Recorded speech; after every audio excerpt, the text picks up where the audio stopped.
আমাদের মাহফিলের দেশের মাহফিলগুলো টাইম সিলেকশনের কারণে টাইম সিলেকশনটা এলোমেলো হওয়ার কারণে ম্যাক্সিমাম মাহফিলগুলো তার প্রাণ হারিয়ে ফেলে। ঠিক তো সবই, কিন্তু ঠিক তো নাই কিছু। আমার চট্টগ্রামের যে প্যারেড ময়দান, রবিউল ইসলাম বলতেছিল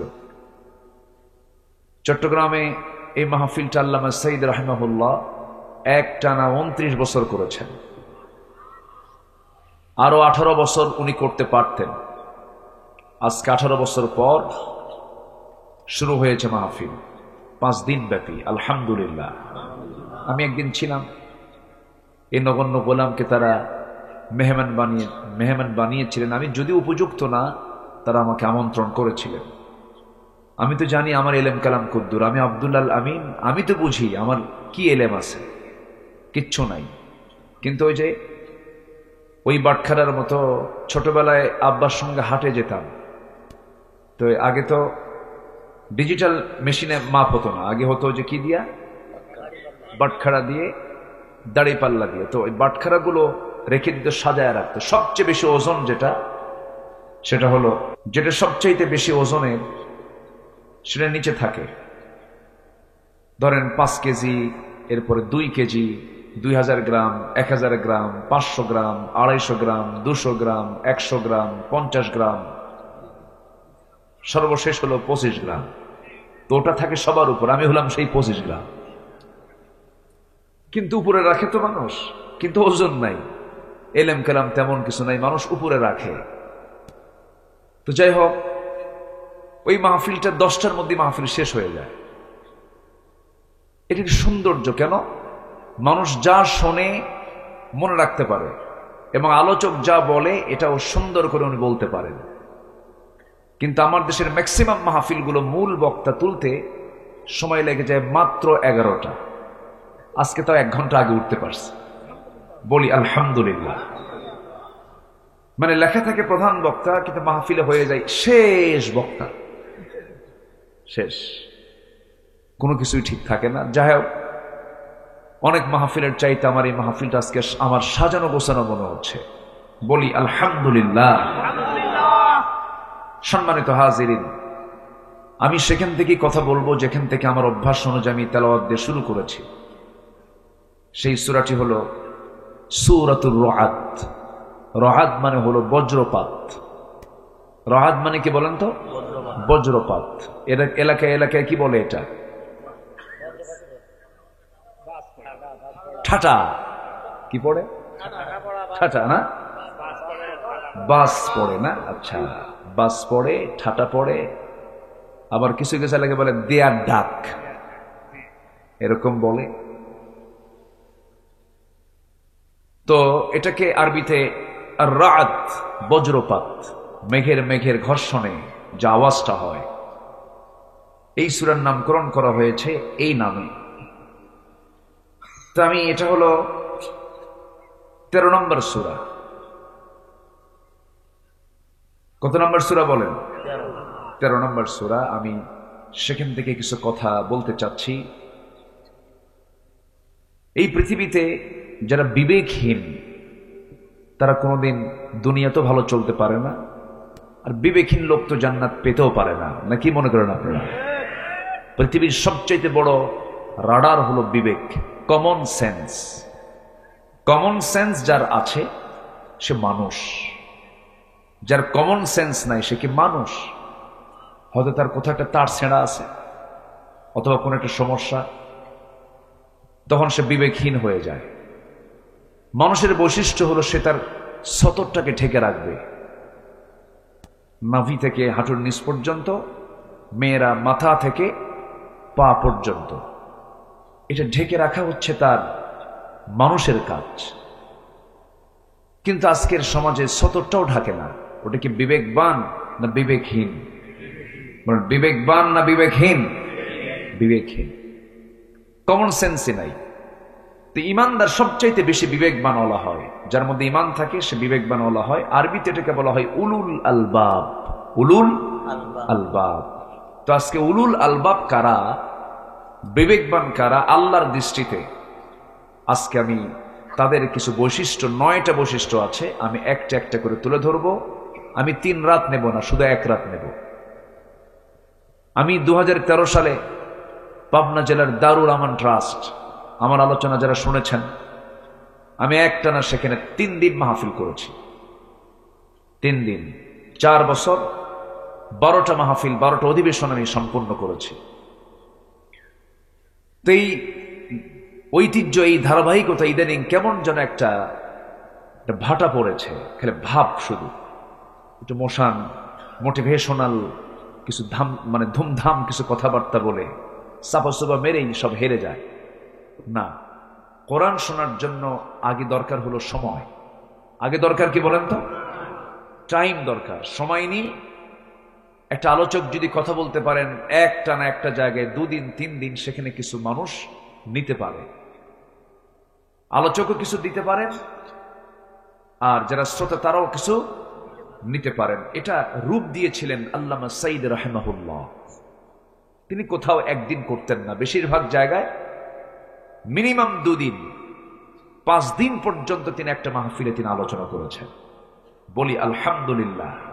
আর আমাদের কত সমস্যা, 8 বিভাগে 8টা মাহফিল হবে, এই শেষ। আর আল্লামা সাইদি একই জায়গায় 5 দিন একটানা মাহফিল করেছেন, মহিলা সমাবেশ সহ 6টা মাহফিল করেছেন। আমরা তো তার চাইতে বড় কিছু হই নাই, তাই না? যাই হোক, আসুন আমরা ধীরে ধীরে আলোচনার দিকে যাই। সেখান থেকে কথা বলবো যেখান থেকে আমি তেলাওয়াত দিয়ে শুরু করেছি। আমরা বিবেকহীন হব না বিবেকবান হব? বলেন বলেন। লুঙ্গি খুলে রাখবো না লুঙ্গি পরবো? যারা লুঙ্গি পড়ে না, যারা সতর ঢাকেন, ওটা কি কমন সেন্স আছে? এখনকার বাচ্চাগুলো দেখেন না প্যান্ট পরে। এখন যে প্যান্টগুলো পরে, প্যান্টগুলো নাভির নিচে না নাভির উপরে? কমন সেন্স আছে? আস্তে কমন নাই। হাঁটুর নিচে, হাঁটুতে ফাটা, 2 হাঁটু কি ফাটা, আর প্যান্ট পরে হচ্ছে নাভির নিচে। এত নিচে পড়ে সীমান্ত বর্ডার, যে কোনো মুহূর্তেই অঘটন ঘটতে পারে। এই হলো কমন সেন্সের অভাব। রুচির বিকৃতি হয়ে গেছে আজকে। মেয়েদের মাথার চুল কালোই তো মানায়, সেই মাথার চুলগুলো এখন কি কালো আছে? বানায় দিছে লাল টকটকা, মানে ছাগল কালার, ভেড়া কালার, ভেড়া ভেড়া ভেড়া মডেল। বলেন কমন সেন্স থাকলে কি এই বিকৃত, এই চিত্র কি চিত্রায়িত করতে পারে কোনো মানুষ? না। তো এইগুলো হচ্ছে কমন সেন্সের বিষয়। আল্লাহ পাক বলছেন উলুল আলবাব কারা, তোমরা আমার থেকে জেনে নাও, আর এদের জন্য আমি আল্লাহ জান্নাত রেখে দিয়েছি। জোরে বলি সুবহানাল্লাহ, আর জোরে বলি সুবহানাল্লাহ। কোরআন আল্লাহ পাক দিয়েছেন আলো, আলো করে। কি করে দিয়েছেন বলেন তো? আলো। আলো কোরআনটা কি বলেন তো? আলো। কোরআন মানলে আলোকিত হব আমরা। কোরআন হচ্ছে আলো, আর কোরআন মানলে আমরা কি হয়ে যাব? আলোকিত হয়ে যাব। আল্লাহ রাব্বুল আলামিন বলেন আলিফ লাম রা কিতাবুন আনজালনাহু ইলাইকা লিতুখরিজান নাসা মিনাল যুলুমাতি ইলান নূর। হে রাসূল, আমি আপনার প্রতি যে কিতাবটা নাজিল করেছি, এই কিতাব নাজিলের উদ্দেশ্য হলো আপনি যেন এই কিতাব দিয়ে অন্ধকারে নিমজ্জিত জাতিকে যেন আলোর দিকে নিয়ে আসতে পারেন। জোরে বলি সুবহানাল্লাহ। আল্লাহ তাআলার পদ্ধতি হলো, তিনি কোরআন যে নাজিল করেছেন, প্রথমে কোরআন সম্পর্কে আগে ধারণা দিয়েছেন। ও পৃথিবীবাসী, কোরআন যখন পড়তে যাবে কখনো ভাববে না সচরাচর অন্য কোনো বইয়ের মতো বই, এটা না, সম্পূর্ণ ভিন্ন, এটা একটা কিতাব। এই সূরার শুরুতে আল্লাহ রাব্বুল আলামিন আগেই কিতাবের ব্যাপারে বলছেন আলিফ লাম মিম রা তিলকা আয়াতুল কিতাবি ওয়াল্লাযী উনজিলা ইলাইকা মির রাব্বিকাল হক ওয়ালাকিন্না আকসারান নাসি লা ইয়ালামুন। জোরে বলুন আল্লাহু আকবার। আমার বন্ধুগণ, এমন একটা গ্রন্থ এটা, কি চান আপনি এর মধ্যে সব পেয়ে যাবেন, কোনো কিছু অভাব নাই।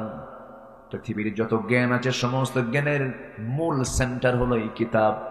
এখান থেকে সমস্ত জ্ঞানের বিভাগ, ডিপার্টমেন্ট এসেছে। এটা হচ্ছে মাদার, এটা হচ্ছে বীজ। এটা কি বীজ? এটা হচ্ছে মূল জায়গা। এখান থেকে শাখা প্রশাখা এসেছে। এই যে বিমান তৈরি হয়েছে, সূরা ফিলকে রিসার্চ করে যারা পারেন ঠোঁট মিলিয়ে বলুন, আলাম তারা কাইফা ফাআলা রাব্বুকা বিআসহাবিল ফিল আলাম ইয়াজআল কাইদাহুম ফি তাদলিল ওয়া আরসালা আলাইহিম তায়রান আবাবিল।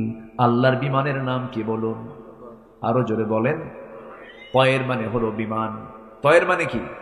আর তয়ের যেখানে মাতার মানে হলো বিমান বন্দর। মাতার মানে বিমান বন্দর, মাতার। আমার বন্ধুগণ,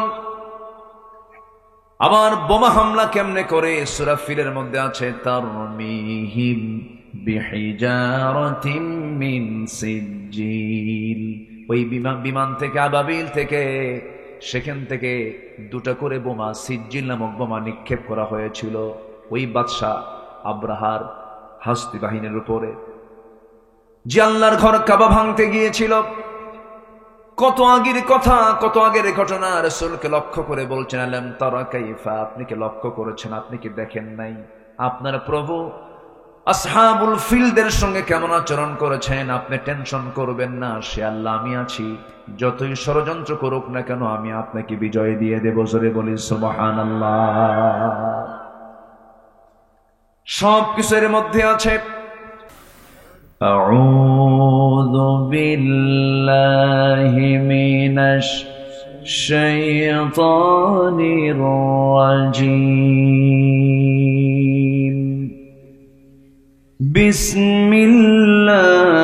বিসমিল্লাহির রাহমানির রাহিম।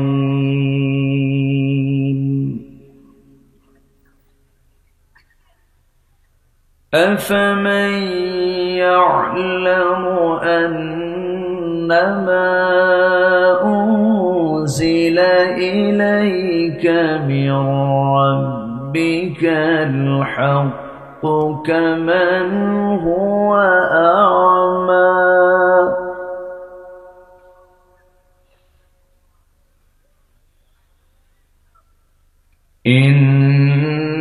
ইন্নামা ইয়াতাযাক্কারু উলুল আলবাব।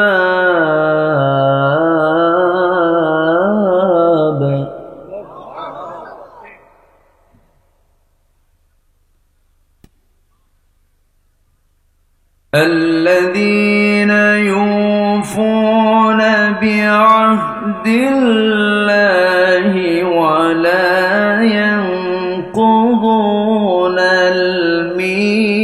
الميثاق.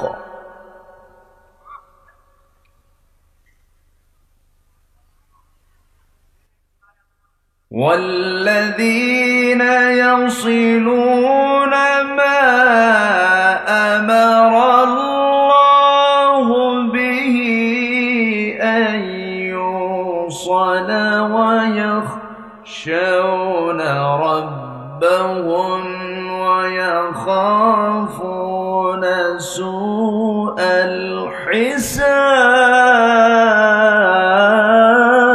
الحساب.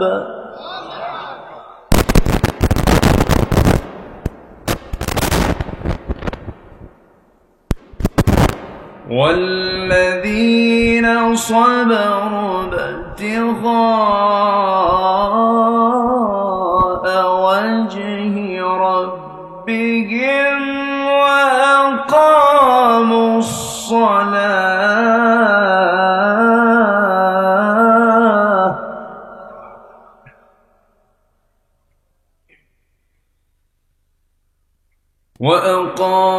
الصلاة وأنفقوا مما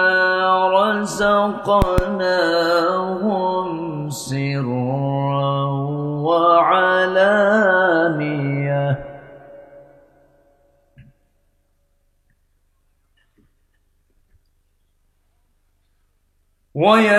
ويدرؤون بالحسنة السيئة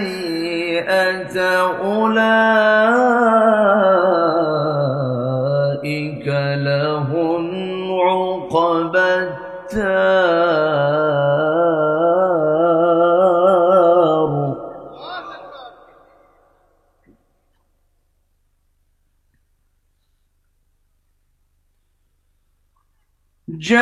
جنات عدن يدخلونها ومن صلح من آبائهم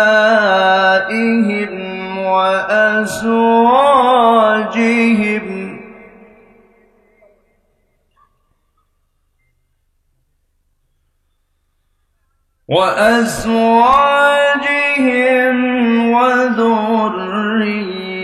وذريتهم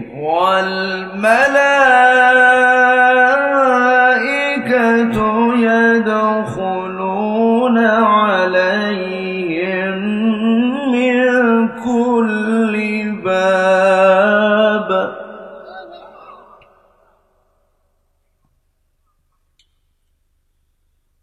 سلام عليكم بما صبرتم فنعم عقبى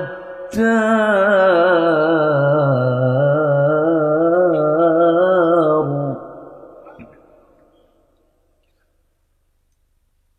الله أكبر بسم الله الرحمن الرحيم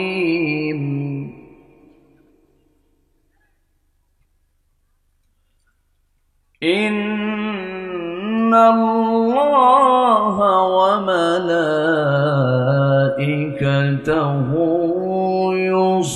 يصلون على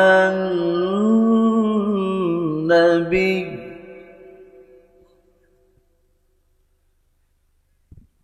يا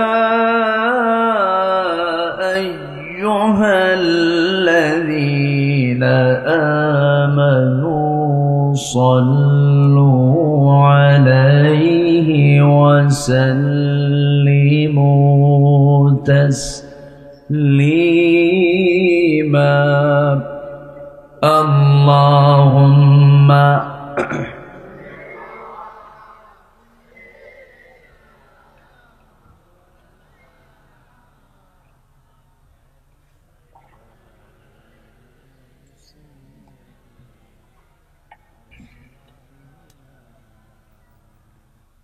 একটু মহব্বত দিয়ে নবীর প্রেমে মাতোয়ারা হয়ে জবান খুলে আওয়াজ দিয়ে সবাই বলুন আল্লাহুম্মা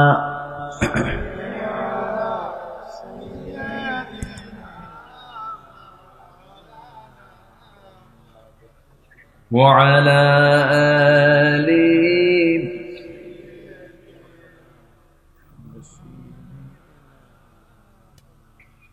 সবাই বলুন বালাগাল উলা বিকামালিহি কাশাফাত তুজা বিজামালিহি حسنت جميع خصاله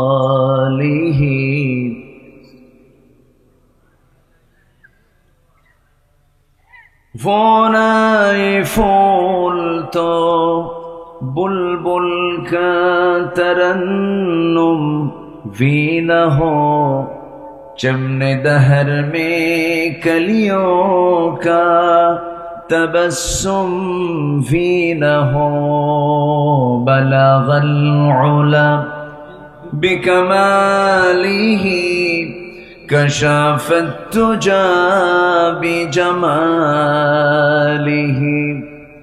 حسنت جميع خصاله صلوا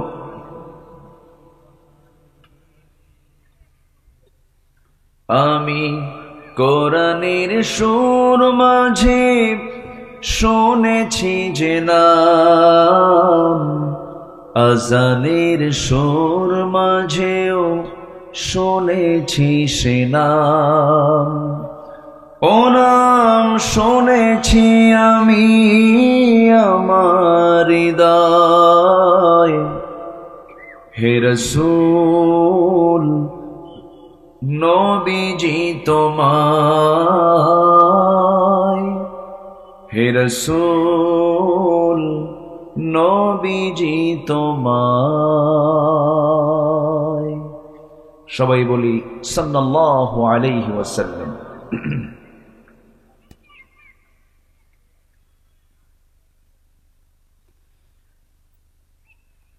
বৃহত্তর খুলনা অঞ্চলের ঝিনাইদহ জেলার মহেশপুর উপজেলার পোড়াদা গ্রামবাসী মাহফিল ইন্তেজামি কমিটি কর্তৃক আয়োজিত প্রথম বার্ষিকী তাফসীরুল কোরআন মাহফিল 2025 মহৎ আয়োজনের সম্মানিত সুযোগ্য সভাপতি জনাব আতাউর রহমান দুদু, সার্বিক তত্ত্বাবধান জনাব আলমগীর হোসেন, আজকের মাহফিলের বরেণ্য প্রধান অতিথি যাদবপুর ইউপির সম্মানিত সভাপতি জনাব আবুল কালাম আজাদ, আজকের মাহফিলের বরেণ্য অতিথিবৃন্দ, বিশেষ করে আমার পূর্বে কথা বলেছেন আমার অত্যন্ত কাছের, আমার স্নেহধন্য, আমার অনুজ, উদীয়মান তরুণ আলোচক। আমি তাকে খুবই স্নেহ করি, স্নেহধন্য মাহেদিয়া সম্মিলনী ফাজিল মাদ্রাসার সম্মানিত লেকচারার জনাব মাওলানা রবিউল ইসলাম, আজকের মাহফিলের সম্মানিত মেহমানবৃন্দ, হাজারাত উলামায়ে কেরাম, ফদলায়ে ইজম, সুশীল সমাজ, জাতির শ্রেষ্ঠ সন্তান, শিক্ষক মণ্ডলী, জাতির বিবেক সাংবাদিক বৃন্দ, সামনে উপস্থিত, দূরে কাছের বিভিন্ন স্থান থেকে ছুটে আসা কালেমার ঝান্ডাবাহী, তাওহীদের পতাকাবাহী, দ্বীন ইসলামের নরসারদুল বীর মুজাহিদ, প্রাণ প্রিয় সম্মানিত দ্বীনী ভাইরা, আড়ালে বসে আছেন শ্রদ্ধেয়া সম্মানিতা মা বোনেরা।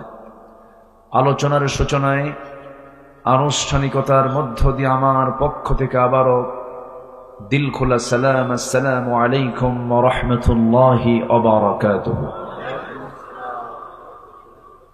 সবাই কেমন আছেন?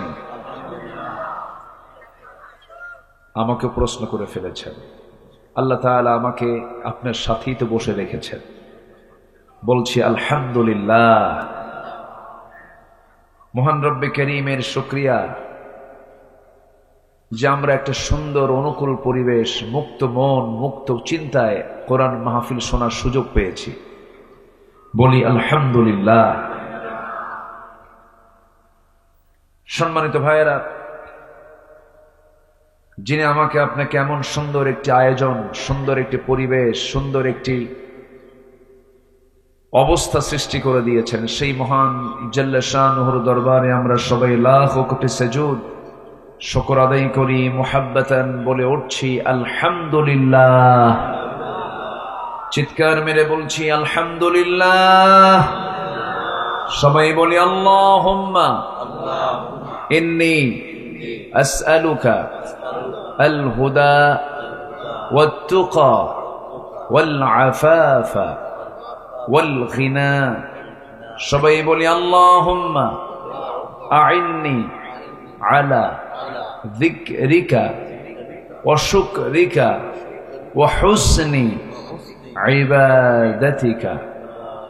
আমরা আল্লাহ তাআলার শুকর আদায় করে নিলাম।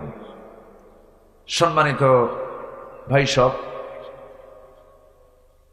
যতক্ষণ আলোচনা হবে আমাকে সবাইকে সময় দিবেন শেষ পর্যন্ত।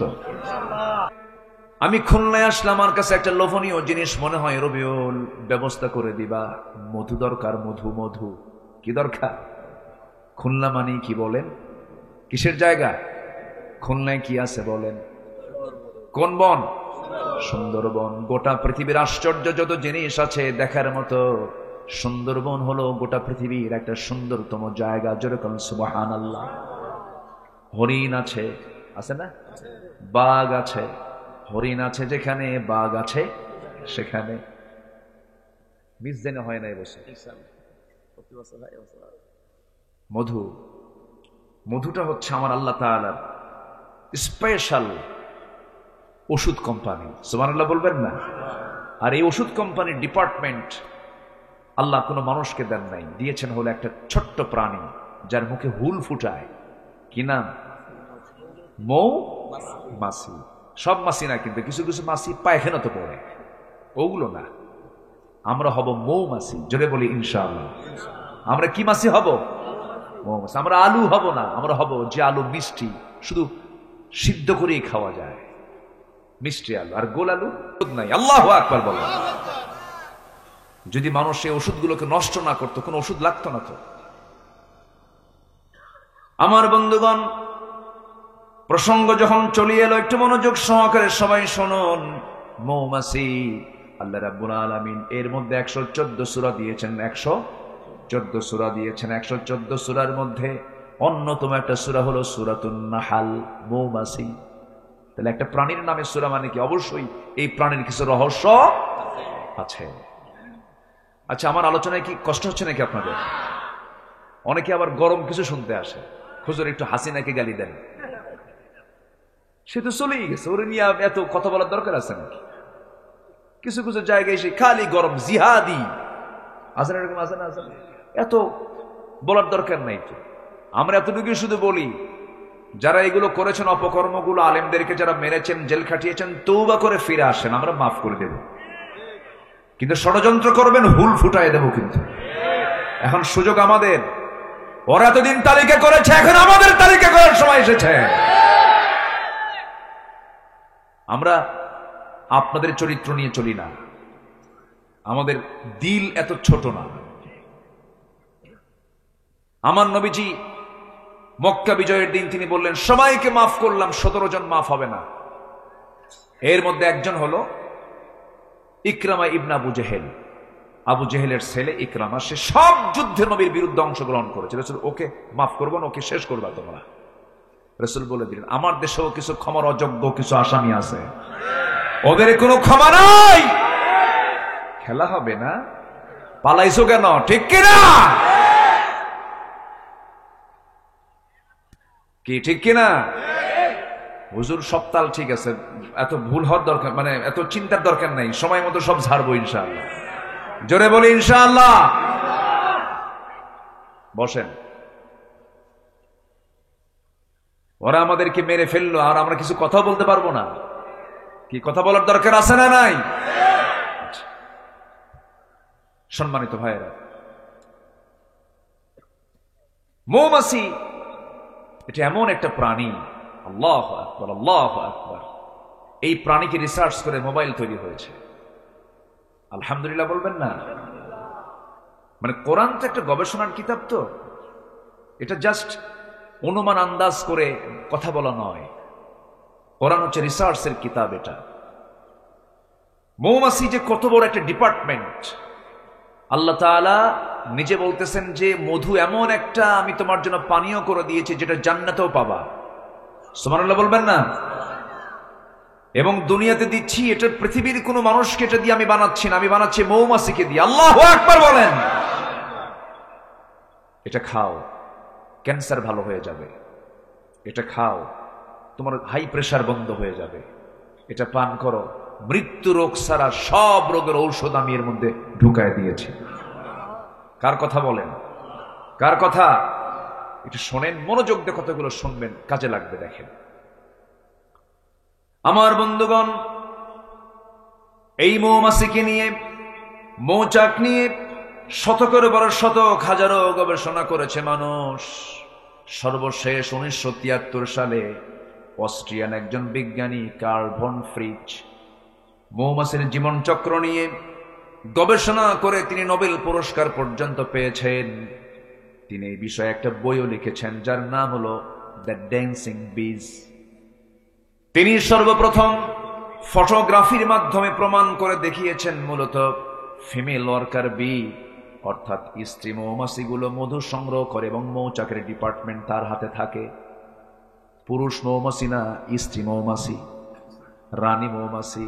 আল্লাহ ১৫০০ বছর আগে রানী মৌমাছির কাছে ওহী নাজিল করেছেন, ওহী দিয়েছেন, সংবাদ দিয়েছেন। কি বলেছেন? وَأَوْحَى رَبُّكَ إِلَى النَّحْلِ أَنِ اتَّخِذِي مِنَ الْجِبَالِ بُيُوتًا وَمِنَ الشَّجَرِ وَمِمَّا يَعْرِشُونَ। জোরে বলুন আল্লাহু আকবার। এখানে যারা আলেম ওলামা আছেন, আনিত্তাখিদি মুয়ান্নাসের সিগা, পুরুষ মৌমাছিকে মহান রব্বুল আলামিন ওহী দেন নাই। বলছেন, হে মৌচাকের রানী মৌমাছি, তুমি পাহাড়ে গাছের ডালে সুন্দর করে মৌচাক বানাও, ঘর বানাও, সেখানে মধু সংগ্রহ করো। জোরে বলি সুবহানাল্লাহ। এক। দুই হলো, ওই বিজ্ঞানী প্রমাণ করেছেন যখন কোন কর্মী মৌমাছি নতুন ফুলের বাগান বা উদ্যান খোঁজে, সেই সময় সে অন্য মৌমাছির সঠিক পথের দিক নির্দেশনা দিয়ে দেয়। এই নাচের নাম দিয়েছেন ওয়াগাল ড্যান্স, যা পৃথিবী জুড়ে সাড়া ফেলে। অথচ এই তথ্য কোরআনের কাছে অনেক পুরাতন। কোরআন অনেক আগেই বলে দিয়েছে একটা মৌমাছি যে সবাইকে ওয়ার্নিং দিয়ে দেয়, এখান থেকে মোবাইল আবিষ্কার হয়েছে। সুবহানাল্লাহ বলবেন না? আল্লাহ রাব্বুল আলামিন বলেন, সুম্মা কুলি মিন কুল্লি সামারাতি ফাসলুকি সুবুলা রাব্বিকা যুলুলা। জোরে বলুন আল্লাহু আকবার। তুমি প্রত্যেক ফল থেকে আহার করো, তুমি তোমার রবের কাজ সহজ পথে চলো। তোমার রব যেদিকে পথ চলতে বলেছেন সেই পথেই তুমি চলো। আল্লাহু আকবার। নাম্বার ৩ হলো, এখানেই শেষ নয়। বর্তমান সময়ে বিজ্ঞানীরা নিখুঁতভাবে গবেষণা করে প্রমাণ করেছেন আসলে মধু বের হয় মৌমাছির পেট থেকে। মৌমাছি মধুটাকে যে সংগ্রহ করে আনে, পেটের মধ্যে তুলে আনে, এই পেট থেকে মধু বের করে মৌচাকে এই মৌমাছি ঢুকায় রাখে। জোরে বলি সুবহানাল্লাহ। তাহলে মৌমাছির পেট থেকে মধু বের হয়।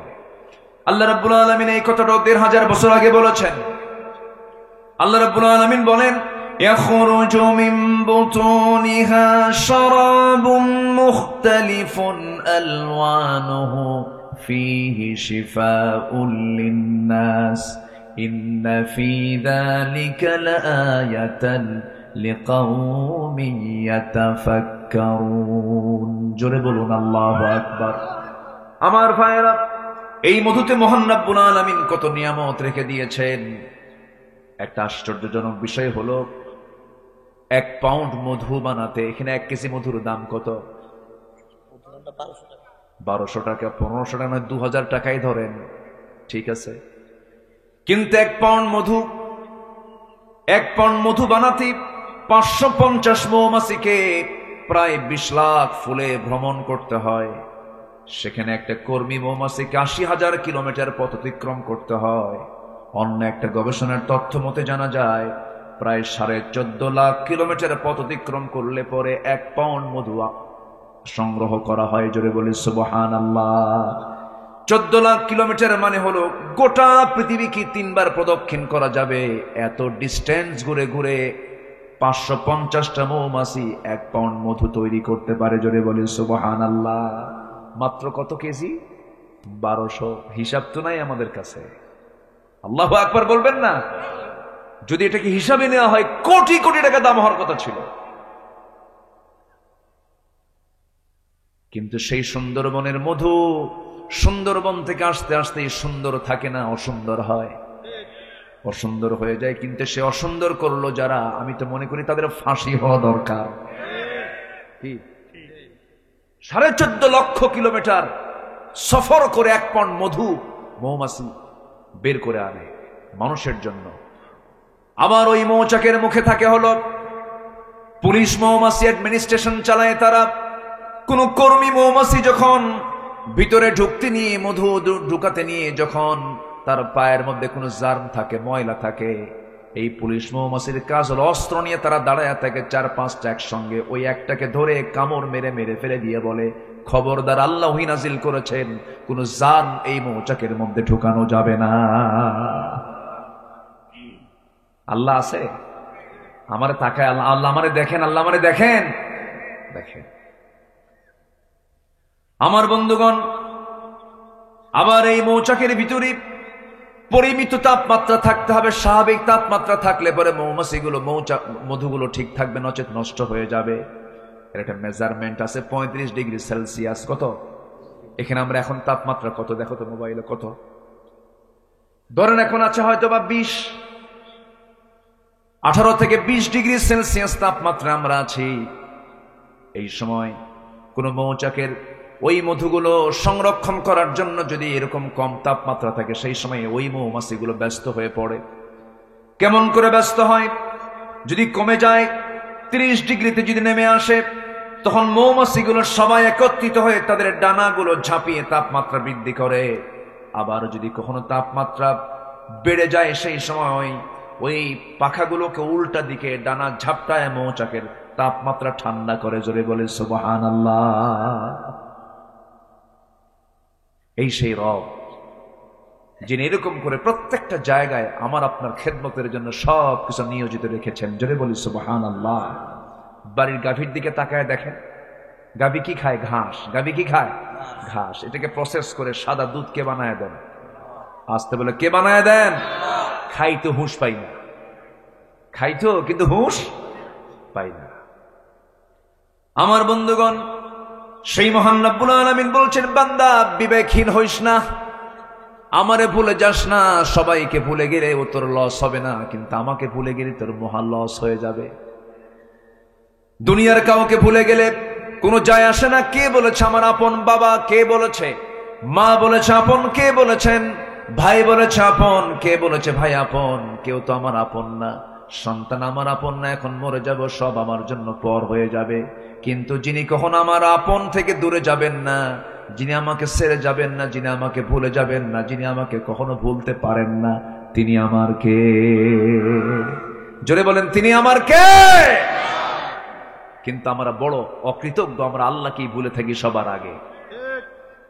আল্লাহকে ভুলে থাকি বলে ওজনে কম দেই, আল্লাহকে ভুলে থাকি বলি আমরা আইল ঠেলাঠেলি করি, আল্লাহকে ভুলে থাকি বলে আমরা বাজে কথা বলি, আল্লাহকে ভুলে থাকি বলে আমরা বেফাস কথাবার্তা বলি, আমরা আল্লাহকে ভুলে যাই বলি আমরা ওয়াদা ভঙ্গ করি, আল্লাহকে ভুলে যাই বলি আমরা হারাম কাজে নিজেকে জড়িয়ে ফেলি।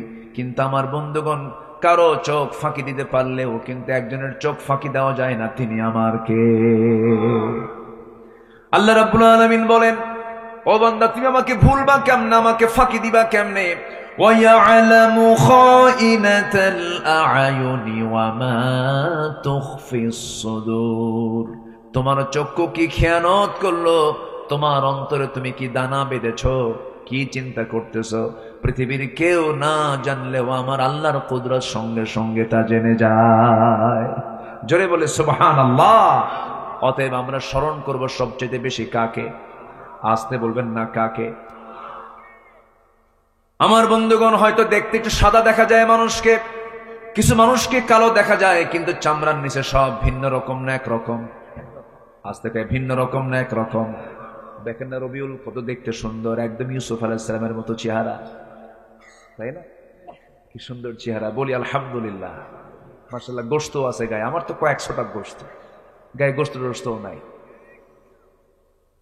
কিন্তু আমরা যা দেখি বাইরে একটু সুন্দর দেখা যায়, সুন্দর চামড়া, কিন্তু আল্লাহ রাব্বুল আলামিন সব সমান করে দিয়েছেন। চেহারা বাহ্যিক ভাবে এরকম হয়তো একটু কম বেশি করেছেন, কিন্তু আল্লাহর সৃষ্টি সবই সুন্দর। আমার এক বন্ধু খুব সুন্দর চেহারা ছিল, তার বউটা কালো। শুনেছি বউটা নাকি তার কালো। বললাম, বন্ধু এত সুন্দর চেহারা তুমি লোক, তোমার বউটা নাকি কালো। বন্ধু তুমি বুঝবে না, আমার চোখে দারুণ সুন্দর। আলহামদুলিল্লাহ বলবেন না? আমার চোখে দারুণ সুন্দর। আমি সৌদি আরবে বছর 10 আগে মদিনা মসজিদ নববীর সামনে, রাসূলের রওজার সামনে আমি হাঁটতেছি একা একা, নবীর কবর দেখছি আর হাঁটতেছি। রাসূল আমার আলো আশা, রাসূল আমার ভালোবাসা, রাসূল আমার প্রেম বিরহের মূল আলোচনা, রাসূল আমার কাজে কর্মে অনুপ্রেরণা। রাসূলকে স্বপ্নে দেখবেন ভাই? দেখতে রাজি আছেন? সবাই কি দেখতে রাজি আছেন? অবশ্যই দেখবেন, অবশ্যই দেখবেন। একটু ভাবতে হবে, একটু কি করতে হবে? ভাবতে হবে। ভাবলেই দেখা যায়, ভাবলেই দেখা যায়, দরুদ পড়লেই দেখা যায়।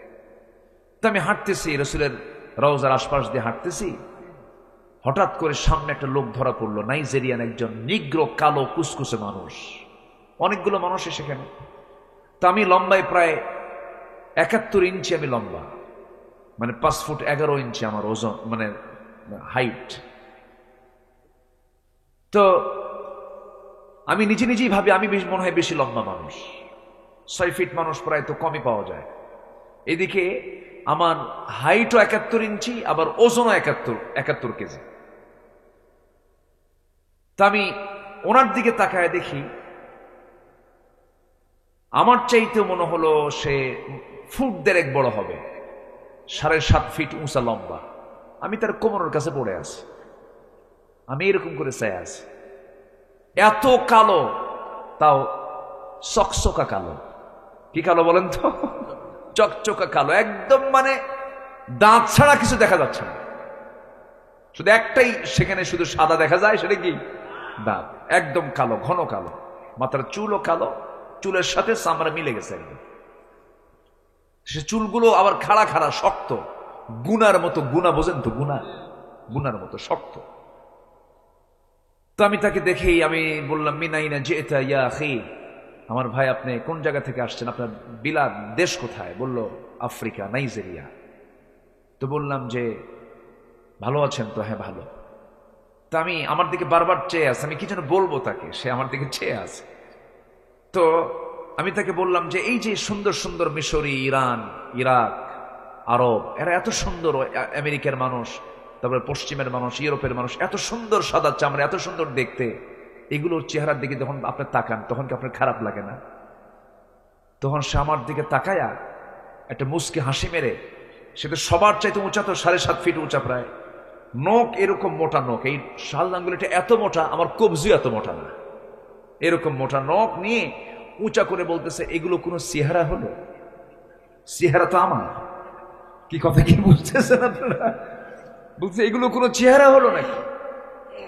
এগুলো শুধু গলায় ধরবো আর একটা চাপ দেব, শেষ। আল্লাহু আকবার বলেন।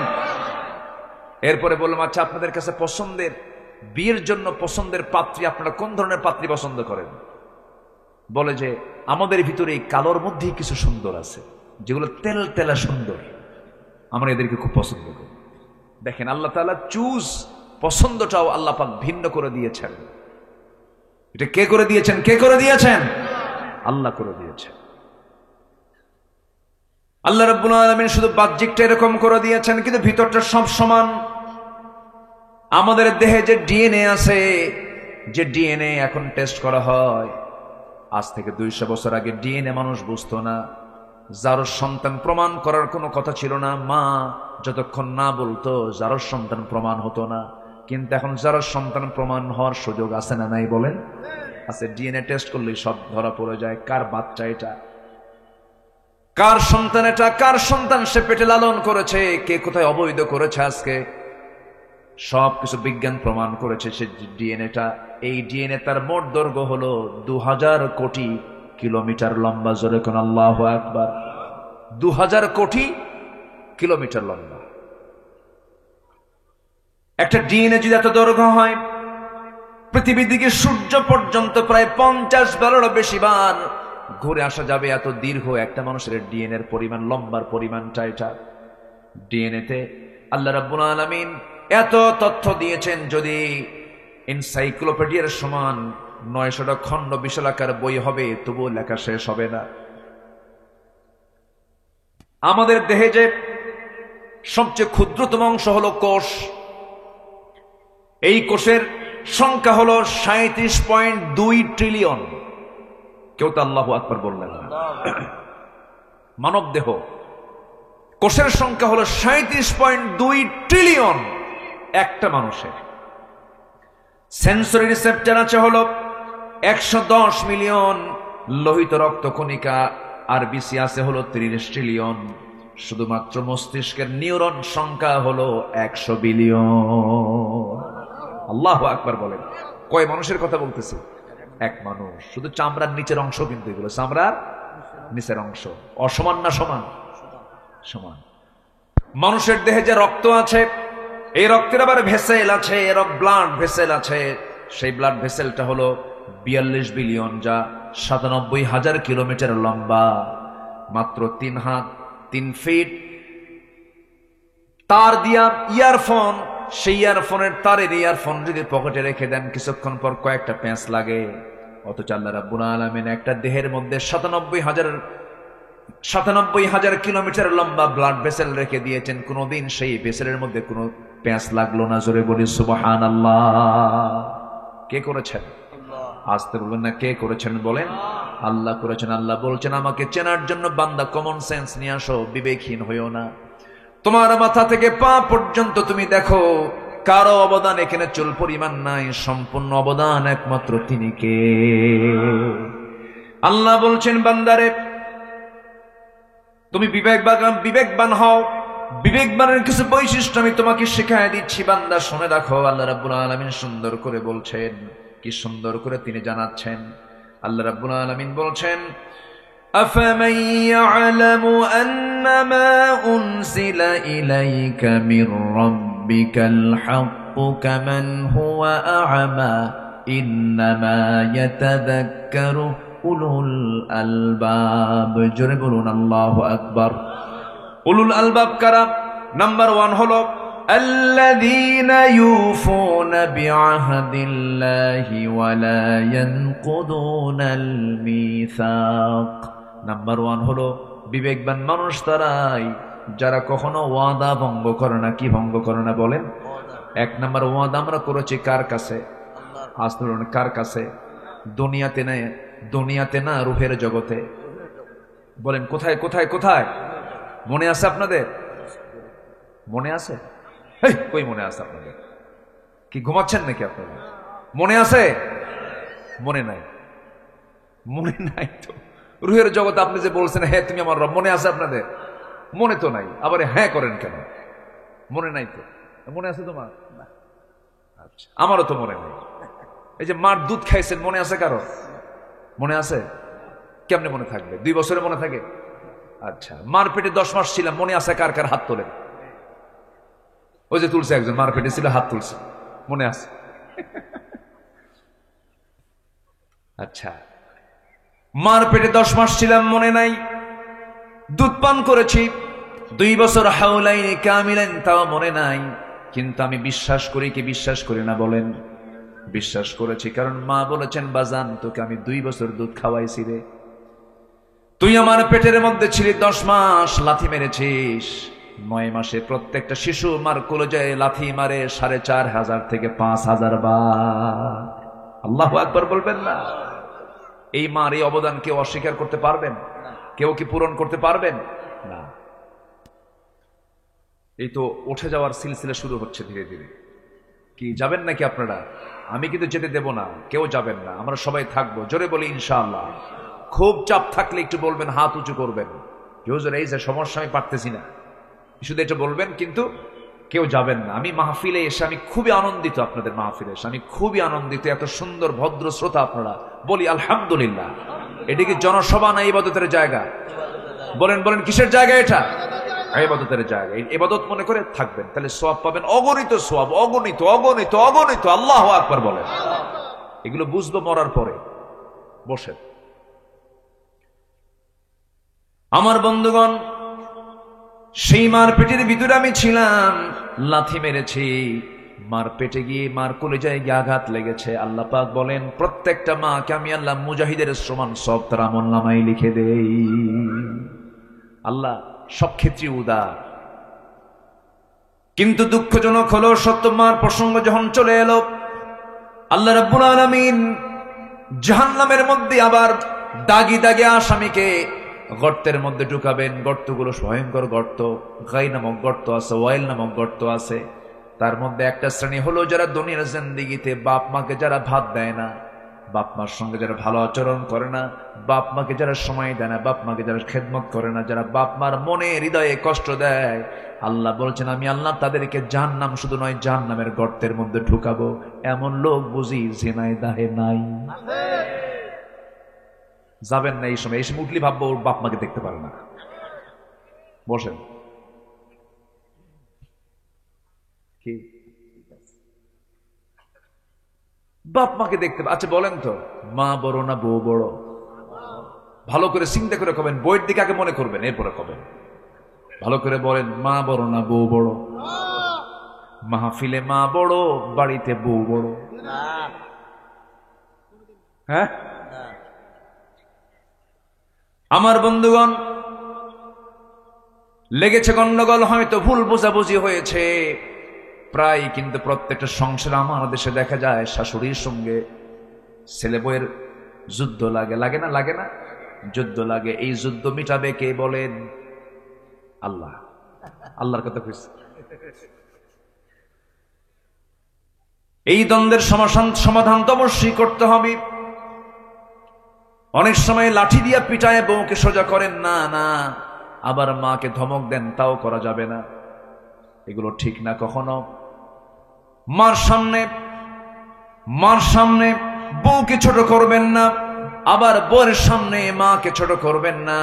মাকে মার জায়গায় নিয়ে চলে যাবেন, আবার বউকে বউয়ের জায়গায় সেপারেশন করে সুন্দর করে বুঝায়া বলবেন। মাকে বলবেন সুন্দর করে, মা আমার এটা তোমার একমাত্র ছেলে বউ, তোমার মেয়েকে তুমি বিয়ে দিয়েছ, অন্যের ঘরে চলে গেছি, তুমি তাকে নিজের মেয়ের মতো মনে করো। আবার বউটাকে বলবেন, আমার বউ, মা তো বুড়ি হয়ে গেছে, কয়েকদিন পর মরেই যাবে, আমি তার পেটে ছিলাম, তোমার কত প্রাণপ্রিয় স্বামী আমি, দয়া করে আমার মার সঙ্গে তুমি খারাপ আচরণ করতে যেও না। সে খুশি হলে আমি খুশি হব, সে খুশি হলে আমার আল্লাহ খুশি হয়ে যাবেন। সুন্দর করে বুঝাবেন। কিন্তু মার চোখের সামনে বউকে ছোট করবেন না, আবার বউয়ের চোখের সামনে মাকে ছোট করা যাবে না। ব্যালেন্স করতে হবে। আমার ভাইয়েরা, এমন সন্তান বাংলার জমিনে আছে, সন্তান হয়ে মাকে থাপড়ায়, সন্তান হয়ে বাবাকে থাপড়ায়, লাঠি দিয়ে পিটায়। এমনকি এমন প্রচন্ড সন্তানও আছে, নরাধম আছে, নিজের সন্তান হয়ে বাপকে খুন করে সম্পত্তির নেশায়। আছে না নাই? ওর জন্য সোজা জাহান্নাম না জান্নাত? সোজা কোথায়? জাহান্নাম। আমার বন্ধুগণ, এই দুনিয়াতে আমি এসেছি ফরজ লঙ্ঘিত কোনো গুনাহ আমার জীবনে বাস্তবায়ন করা যাবে না। ফরজ লঙ্ঘিত কোনো গুনাহ করলে পরে তার জন্য জাহান্নাম বরাদ্দ হয়ে যাবে। বাপ মার সঙ্গে খারাপ আচরণ করা একটা ফরজ লঙ্ঘিত গুনাহ। এই গুনাহ থেকে আল্লাহ পাক আমাদেরকে দূরে রাখুন। জোরে বলি আমিন, আরো জোরে আমিন। কোনো হত্যার কাছে যাওয়া যাবে না, কোন খুনের কাছে যাওয়া যাবে না, এটা ক্ষমার অযোগ্য গুনাহ। আল্লাহ পাক এগুলোকে ক্ষমা করবেন না। আল্লাহ পাক তাকে জাহান্নাম দিবেন উপর করে। আল্লাহ পাক ওই খুনিকে কখনো মাফ করবেন না যতক্ষণ না ওই খুনিটার ব্যক্তি, যতক্ষণ না তাকে মাফ করে দিয়েছে, তার আত্মীয় স্বজন মাফ করে দিয়েছে। সূরা কিসাস, সূরা আয়াতুল কিসাস আপনারা দেখেন, কুতিবা আলাইকুমুল কিসাস, কুতিবা আলাইকুমুল কিসাসের আয়াতের ভিতরে বিস্তারিত বলেছেন, লাকুম ফিল কিসাসি হায়াতুন ইয়া উলিল আলবাব। আমার বন্ধুগণ, বান্দার হক নষ্ট করবে যে বান্দার কাছ থেকে মাফ না চাওয়া পর্যন্ত, মাফ পাওয়া না পর্যন্ত আল্লাহ সেই বান্দাকে কখনো মাফ করবেন না। আমার ভাইয়েরা, আমরা আল্লাহর কাছ থেকে ওয়াদা করে এসেছি, হ্যাঁ তুমি আমার রব, আলাস্তু বিরাব্বিকুম ক্বালু বালা। এই স্বীকৃতি দিয়ে আমরা দুনিয়াতে এসেছি। আবার এই দুনিয়া থেকে আমরা যখন বিদায় নিয়ে নেব, এই স্বীকৃতির যদি আমরা পূর্ণ বাস্তবায়ন করতে পারি, আল্লাহ আমাকে জান্নাত দিবেন। আমার বন্ধুগণ, আমার রবকে বলেন, আসতে বলুন, আমার রবকে। রব মানে কি? রব মানে হলো আইনদাতা, রব মানে হলো বিধানদাতা। রব তাকে বলা হয়। সেই রব হতে পারেন, তিনি রব হতে পারেন যিনি সকল প্রকার অযোগ্যতা, ব্যর্থতা, অপূর্ণতা, সকল কিছু থেকে যিনি মুক্ত, তিনি হচ্ছেন আমার রব আল্লাহ। আমার বন্ধুগণ, এই দুনিয়াতে আমরা সবুজ ভূখণ্ড বাংলাদেশে বসবাস করি। 54,000 বর্গ মাইলের, 56,000 বর্গ মাইলের সোনার বাংলাদেশ। 20 কোটি মুসলমানের বসবাস এই দেশে। এই দেশে আজ 53-54 বছর পার হয়ে গেল। আল্লাহ যে রব, আল্লাহ যে আইনদাতা, কিন্তু আজকে 54 বছর ধরে আমরা দেখতেছি এই দেশে আইনটা চলছে আল্লাহর না বান্দার। আল্লাহর না বান্দার? বান্দার আইন চলতেছে।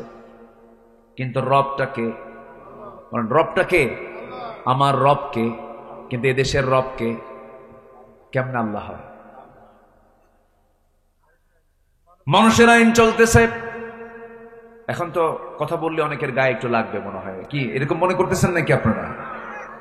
আমার বন্ধুগণ, এই 53-54 বছর আমরা দেখতে পেলাম যারা এই ক্ষমতার মঞ্চে ছিলেন, যারা এই ক্ষমতার মসনদে বসা ছিলেন, সবার নামের আগে মোহাম্মদ লাগানো ছিল।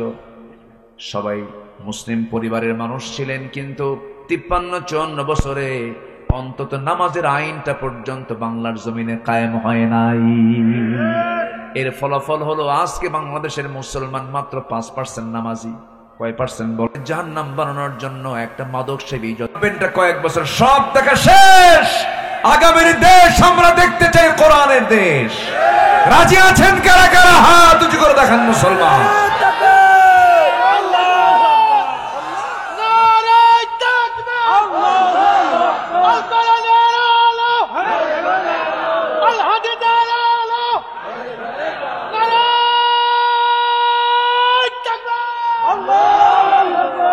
আল্লাহ কবুল করুন, জোরে বলি আমিন।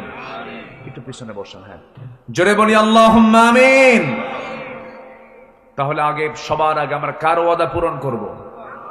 আসতে বলবেন না, কার ওয়াদা পূরণ করব? আল্লাহ বলেছেন, তুমি কি, আমি কি তোমার রব নই? আলাস্তু বিরাব্বিকুম, আমি বলেছি ক্বালু বালা, হ্যাঁ তুমি আমার রব। কিন্তু আজান শুনলে মসজিদে যাই না কেন? কি কথা কি বুঝতেছেন? সবাই কি নামাজ পড়তে রাজি আছেন? সবাই কি নামাজ পড়তে রাজি আছেন? কয় ওয়াক্ত নামাজ? কয় ওয়াক্ত নামাজ? এটা হাত তুলে দেখানো যাবে কি? জোরে বলি ইয়া আল্লাহ, আরো জোরে ইয়া আল্লাহ। আমাদেরকে 5 ওয়াক্ত সালাত আদায় করার তৌফিক তুমি আল্লাহ দিয়া দাও। জোরে বলি আমিন, আরো জোরে আমিন। হাত নামান।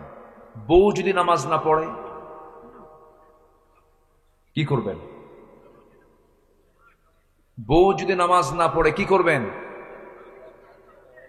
দাওয়াত দিও কাম হয় না, তাও পড়ে না, কি করবেন? আরেকজন কয় মার্ডার করবো, মার্ডার। এ তো লক্ষণ খুব খারাপ দেখতেছে। মাহফিলে মা বোন আছে না নাই? আছে।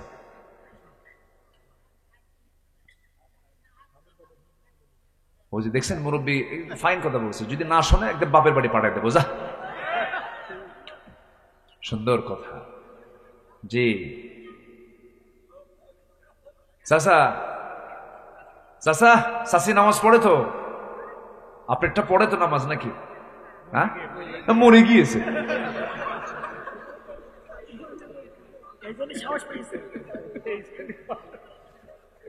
বউকে মারা কি এত সহজ? বউকে মারা সহজ না। যারা কইছে মারতে হবে, মার্ডার করতে হবে, ওরা বিয়ে করে নেই। বউ মারা এত সহজ না। বউ মারতে যাবেন আপনি? বউ তো বিশাল, ও তো মানে বউ তো একটা দারোগা। রাস্তায় চলছেন বউকে সাথে নিয়ে, যদি আপনার নজর যদি কোনো মহিলার দিকে যায় আর ও যদি টের পায় একবার আপনি চেয়েছিলেন কয়েক সেকেন্ড, জাহান্নাম শুরু হবে, জাহান্নাম। সারাদিন কিছু কমে না। সন্ধ্যার সময় যখন ডাক দিবেন, সুইটি ঝর্ণা এক গ্লাস পানি আনতো, থাও তোমার সুইটি। কি তুমি চায়া থাকো আরেক দিকে, তুমি আমারে ডাকো না, আগে নজর ঠিক করো। কি ঠিক আছে কিনা বলো? হ্যাঁ, বউ মারা এত সহজ না। বউ তো মারার বিষয় না, বউ হচ্ছে আদরের বিষয়। কে বলেছে বউ নামাজ পড়বেন? অবশ্যই নামাজ পড়বে, আদর দিবেন, সুন্দর করে শিখাবেন, বুঝাবেন, বলবেন একই ছাদের নিচে দুনিয়াতে থাকলাম, আমরা একই ছাদে জান্নাতেও থাকতে চাই। সুন্দর করে বুঝাবেন, একটু কাঁদবেন, একটু নামাজে দাঁড়াবেন, কবরের কথা মনে করে দিবেন। আমার নবীজির প্রথম দাওয়াত ছিল আম্মা জান খাদিজার কাছে। জোরে বলি সুবহানাল্লাহ। প্রথম দাওয়াত দেব আমরা কোথায় বলেন? বাড়িতে, স্ত্রীর কাছে আগে দাওয়াত দেব। কে বলেছে বউ শুনবে না কথা? যদি নামাজ না পড়ে সুন্দর করে বুঝায় বলবেন। 4টা কারণে স্বামী তার স্ত্রীকে শাসন করতে পারবেন, তবে এই শাসন কিন্তু সেই শাসন না। আমার মায়েরা, ভয় পাওয়ার কোনো কারণ নাই। 4টা কারণে আপনি স্বামী তার স্ত্রীকে শাসন করবেন। নাম্বার 1, যদি নামাজ না পড়ে। নাম্বার 2 হলো যদি রোজা না রাখে। নাম্বার 3 হলো স্বামীর বৈধানুগত্য যদি না করে। বৈধানুগত্য এই জন্য বললাম, ফেরাউন মার্কা স্বামীও কিন্তু আছে জমিনে। আসতে বলবেন না, আছে না নাই? ফেরাউন মার্কা স্বামী হলে পরে ওই স্বামীর আনুগত্য করা যাবে না, বরং সেই সময় ওই মহিলার জন্য আসিয়ার মতো ভূমিকা পালন করতে হবে। আসিয়া স্বামীর মহাব্বতে নয়, আল্লাহর মহাব্বতে জীবন দিয়েছেন। স্বামীর অবৈধ আনুগত্যের কাছে তিনি কখনো মাথা নত করেন নাই। দুনিয়া থেকে বিদায় নিয়েছেন। আমার মায়েরা, শোনেন কথাগুলো। অনেক মা বোন আজকের মাহফিলে আসছেন। মাদেরকে বলবো, আপনার মডেল হবেন আসিয়া, আপনার মডেল হবেন মারিয়াম, আপনার মডেল হবেন খাদিজা, আপনার মডেল হবেন আম্মা জান আয়েশা সিদ্দিকা রাদিয়াল্লাহু তাআলা আনহা। এদেরকে ফলো করবেন, এদের আদর্শকে লালন করবেন, ফাতিমার আদর্শকে লালন করবেন। ফাতিমা দুনিয়া থেকে বিদায় নেবেন, স্বামীকে ডাক দিয়ে বলছেন, স্বামী আমার দুনিয়া থেকে বিদায় নেব, মনে হয় আমার জানাজা যেন দিনের বেলা না দিয়া রাতের বেলা যেন জানাজা দেওয়া হয়। দিনের বেলা জানাজা দিলে পরে লক্ষ লক্ষ মানুষের সমাগম হয়ে যাবে, আমার পর্দার খেলাফ হয়ে যাবে। আমি চাই না আমার মৃত্যুর পর আমার লাশ সবার সামনে রাখা হোক। আমি কতটুকুন লম্বা, কতটুকুন মোটা চিকন, এটা মানুষ অনুমান করবে, আমার পর্দার খেলাফ হয়ে যাবে। রাতের বেলা কয়েকজনকে ডাক দিয়ে আমার জানাজার কাফন দাফন করে দিবেন। ফাতিমা দুনিয়া থেকে বিদায় নিলেন আমার নবীর ইন্তেকালের মাত্র 6 মাস পরে। অল্প বয়সে তিনি দুনিয়া থেকে বিদায় নিয়েছেন। এর মূল কারণ ছিল শিব আবু তালেবের না খায়া খায়া পেটের নাড়িগুলো শুকে গিয়েছিল, দুরারোগ্য রোগে আক্রান্ত হয়ে পড়েছিলেন। ফাতিমা যখন দুনিয়া থেকে বিদায় নিলেন, আবু যার গিফারি একজন পাগল সাহাবী, নবীর প্রেমের পাগল সাহাবী, নবীর পরিবারের পাগল সাহাবী।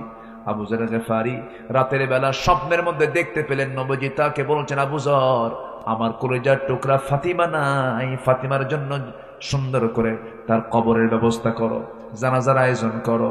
রাতের বেলা কেউ জানে না। আবু যার গিফারি রাদিয়াল্লাহু তাআলা আনহু আলী রাদিয়াল্লাহু আনহুর বাড়িতে এসে দরজায় কড়া নেড়ে বলছেন, ভাই আলী, দরজা খোলো। তুমি আমাকে সংবাদ দাও নাই, কিন্তু রাসূল আমাকে সংবাদ দিয়ে জানিয়ে দিয়েছেন ফাতিমার দুনিয়াতে নাই। রাসূল জানিয়ে দিয়েছেন আমি যাচ্ছি কবর খনন করতে, তুমি সব আয়োজন সম্পন্ন করো। কবর খনন করতে গেছেন বেশি জন না, কয়েকজনকে জানানো হয়েছে রাতের বেলায় কাফন দাফন হয়ে যাবে। জানাজা পড়াচ্ছেন সাইয়েদনা আলী, স্বামী তারা জানাজা পড়াচ্ছেন। ওইদিকে কবর খনন করতে গেছেন আবু যার গিফারি, কবরকে লক্ষ্য করে বলছেন, কবর রে, আজকে তোর মধ্যে আমি যাকে রাখতেছি কলিজার টুকরা হাসান হুসাইনের মা, বিশ্বনবীর কলিজার টুকরা ফাতিমা, খাতুনে জান্নাত ফাতিমা, কবরদার কবর তুই এই ব্যক্তিটার সঙ্গে, এই নারীর সঙ্গে কখনো অসম্মানজনক আচরণ করবি না। আবেগ আপ্লুত হয়ে কথাগুলো বলছিলেন। সিরাত গ্রন্থে আসছে এই জাতীয় কথা যখন তিনি বলতেছিলেন, উনি ভাবতেই পারেন না কবর থেকে কোন আওয়াজ আসবে। এই কথা বলে তিনি কাঁপতে কাঁপতে তিনি কবর থেকে উঠতেছেন। ভিতর থেকে একটা আওয়াজ আসলো, আবু যার রে, তুমি এতক্ষণ ধরে যে সমস্ত কথাগুলো বললে এই সমস্ত কথাগুলো কবরে চলবে না, এখানে লাগবে হচ্ছে আমল। কি লাগবে বলেন? আমল লাগবে। আমল যদি ভালো হয়, আমল যদি ভালো হয়, আমল যদি নেক হয়, কোনো সমস্যা নাই, কবর সে শান্তির জান্নাতের ফ্লেভার পেয়ে যাবে। আর আমল যদি খারাপ হয়, পৃথিবীর এক প্রান্তের মাটি অপর প্রান্তে চলে যাবে, অপর প্রান্তের মাটি অপর প্রান্তে চলে গিয়ে রক্ত হাড় মাংসগুলোকে সব মাটির সঙ্গে একাকার করে দেওয়া হবে। এই জায়গায় আমল ছাড়া কোনো কিছু চলে না। আল্লাহু আকবার। আবু যার গিফারি ওই যে তিনি ওই কবর থেকে উঠে দাঁড়িয়ে ওই যে সংসারে বিরাগী হয়ে পড়েছিলেন, জীবনের সংসার জীবনে ফিরতে পারেন নাই, তিনি আল্লাহর জিকির করতে করতে দুনিয়া থেকে বিদায় নিয়ে চলে গেছেন। আমার মায়েরা এজন্য সেই ফাতিমার মতো, সেই খাদিজার মতো, সেই আসিয়ার মতো জীবন যাপন আপনাকে শিখতে হবে, করতে হবে। আসিয়া আলাইহিস সালাতু ওয়াস সালাম দুনিয়া থেকে বিদায় নিচ্ছেন। স্বামী এসে বলতেছে, আসিয়া শুনলাম তুমি নাকি কালেমা পড়েছো। তিনি বলেন, কালেমা আপনি শুনবেন কেন? আপনি দেখেন লা ইলাহা ইল্লাল্লাহ। সঙ্গে সঙ্গে আসিয়ার উপরে বিশাল বড় পরীক্ষার পাথর জমা হয়ে গেল। বলতেছে, আসিয়া তুমি কি জানো এই রাষ্ট্রের রাষ্ট্রপতি আমি, তুমি আমার বিরুদ্ধে ভেটো দেওয়া মানে তোমার জীবনকে শেষ করে দেওয়া। আসিয়া বলছেন, স্বামী আপনি আমার, কিন্তু আমার রব সবার উপরে, আমার রবকে খুশি করতে গিয়া দুনিয়ার সব ছাড়বো, কিন্তু আমার রবকে ছাড়বো না, কারণ ওয়াদা করেছি কার সাথে? আল্লাহ পাক বলছেন, আল্লাযীনা ইউফুনা বিআহদিল্লাহ, যারা আল্লাহর সঙ্গে যারা ওয়াদা পূর্ণ করবে তারা হচ্ছে উলুল আলবাব, তারা হচ্ছে বিবেকবান। জোরে বলি আল্লাহু আকবার। সাইয়্যিদুনা আলাইহিস সালাতু ওয়াস সালাম, সাইয়্যিদাতুনা আলাইহিস সালাতু ওয়াস সালাম তিনি কি করলেন? স্বামীকে ডাক দিয়ে বলছেন, স্বামী আমার, দুনিয়া থেকে বিদায় নেব, কিন্তু বাতিলদের সঙ্গে আমি আপোষ করব না। শেষ পর্যন্ত জল্লাদ তার সামনে রেডি হয়ে গেছে। জল্লাদ হাতের মধ্যে হাত কি বলে করাত নিয়ে দাঁড়ায় গেছে। শেষবারের মতো ফেরাউন বলছে, আছে এই যে করাত দিয়ে তোমাকে 2 টুকরা করা হবে, তুমি কি বলবে বলো? আসিয়া বলছেন, আমার স্বামী আপনি আমাকে মৃত্যুর হুমকি দেখাচ্ছেন, আর আল্লাহ তাআলা আমাকে 8টা জান্নাতের দরজা দেখায় দিতেছে। জোরে বলি সুবহানাল্লাহ। সঙ্গে সঙ্গে কি করা হলো?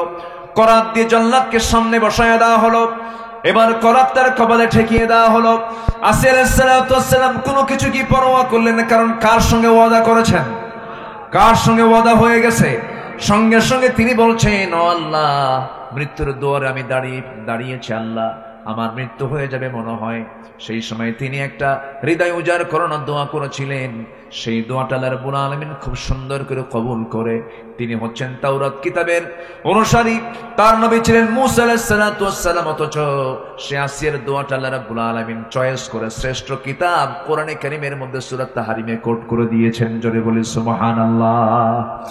তিনি সেই সময় দোয়া করেছিলেন, মৃত্যুর পূর্বে আবেগ জড়িত কণ্ঠে, আবেগ মাখা কণ্ঠে তিনি একটা দোয়া করেছেন। সেই দোয়াটা হলো, রব্বি বিনিলি ইনদাকা বাইতান ফিল জান্নাতি ওয়া নাজ্জিনি মিন ফিরআউনা ওয়া আমালিহি। আল্লাহ তুমি আমার জন্য বানায় দিবা বুয়ুতুন, অনেক ঘর, বাইতুন এক ঘর, তুমি আমাকে একটা ঘর শুধু বানায় দিবা, জান্নাতে বেশি ঘর চাই না। সে একটা ঘর অবশ্যই হওয়া উচিত ইনদাকা, তোমার কাছে, অর্থাৎ তোমার ঘরের দেওয়ালের সাথেই সেই ঘরটা তুমি আল্লাহ আমারে বানায়া দিবা। তাহলে বলেন, তাদের ওয়াদা কি তারা ভঙ্গ করেছেন নাকি? আর আমরা সামান্য 1 প্যাকেট বিড়ির প্যাকেট পেলে পরেই আমাদের ঈমান বেঁচে খাই, ঠিক কিনা? অথচ জান্নাত তিনি পাওয়ার জন্য দুনিয়াকে তিনি তুচ্ছ করে, স্বামীকে মাইনাস করে, সংসারের জীবনকে মাইনাস করে তিনি আল্লাহর সান্নিধ্যে চলে গেলেন। বাতিল শক্তির কাছে মাথা নত করলেন না। এটাই হচ্ছে আল্লাহর সঙ্গে ওয়াদা পূর্ণ করা।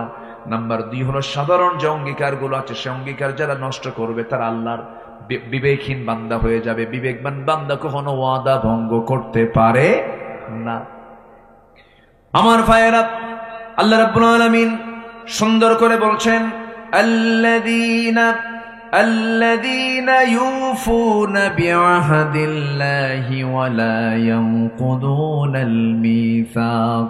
নাম্বার 3 হলো, ওয়াল্লাযীনা ইয়াসিলুনা মা আমারাল্লাহু বিহি আইয়ুসালা ওয়া ইয়াখশাউনা রাব্বাহুম ওয়া ইয়াখাফুনা সুআল হিসাব। নাম্বার 3 হলো, যারা আল্লাহর সঙ্গে সম্পর্ক যারা বজায় রাখে, আল্লাহর সঙ্গে সম্পর্ক কন্টিনিউ করার জন্য কয় ওয়াক্ত নামাজ বলেন? আসতে বলেন না, কয় ওয়াক্ত নামাজ? খাবার খেতে হয় আমাদের দেশে কয় বেলা?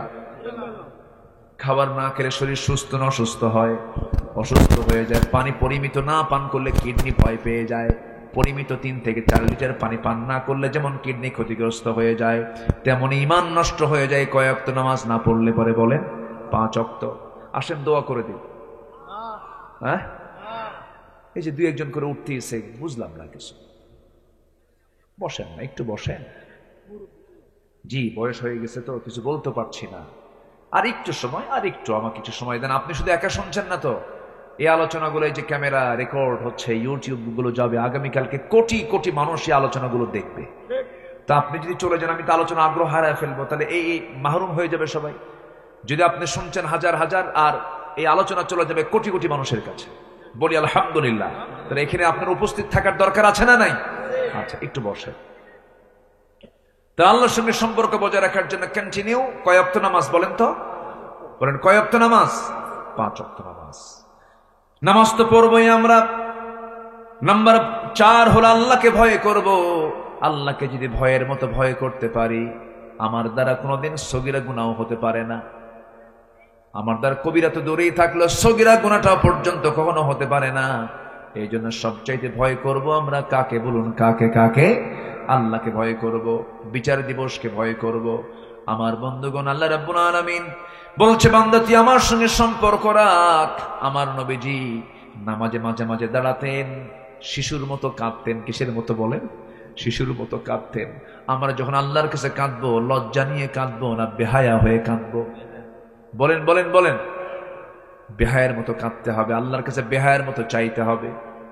একবার চাইবেন আর চাবেন না। না, দুনিয়ার মানুষের কাছে আপনি বারবার চাবেন, মানুষ আপনাকে বেহায়া বলবে, শরমহীন বলবে, শরম নাই, লজ্জা নাই। কিন্তু আমার আল্লাহ বলেন, বান্দারা আমার কাছে যত বেশি চাস, আমি আল্লাহ তত বেশি খুশি হয়ে যাই। আমার কাছে চারে উদউনি আস্তাজিব লাকুম, আমাকে ডাক, আমি তোমার ডাকে সাড়া দেব। আমি তোমার ডাকে অবশ্যই সাড়া দেব। কেন সাড়া দেব না? অবশ্যই তোমার ডাকে আমি সাড়া দেব। বান্দা তুই আমার দিকে 1 হাত আগাবি, আমি তোর দিকে 10 হাত আগাবো। তুই আমার দিকে হেঁটে হেঁটে আসবি রে বান্দা, আমি তোর দিকে দৌড়া দৌড়া যাব। আল্লাহ আমাকে দারুণ ভালোবাসেন। আমার ভাইয়েরা, প্রত্যেক রাতে আকাশে, এই দুনিয়ার আকাশে প্রত্যেক রাতে আল্লাহ রাব্বুল আলামিন চলে আসেন, শেষ রাতের দিকে আসেন।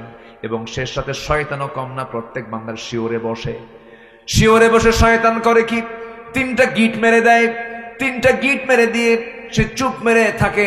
3টা গিট মেরে দেয়। রাসূল বলেন, সেই 3টা গিট যদি তোমরা ছুটাতে চাও, তোমরা 3টা আমল করো, শয়তানের 3 গিট ছুটে যাবে। নাম্বার 1 হলো, প্রথম গিট যদি ছুটাতে চাও, ওই সময় শয়তান 3টা গিট মেরে আবার ওয়াজও করে, আলাইকা লাইলুন তাবিল, আলাইকা লাইলুন তাবিল, তোমার জন্য রাতটা বড় লম্বা, তোমার জন্য রাতটা বড় লম্বা, ঘুমাও।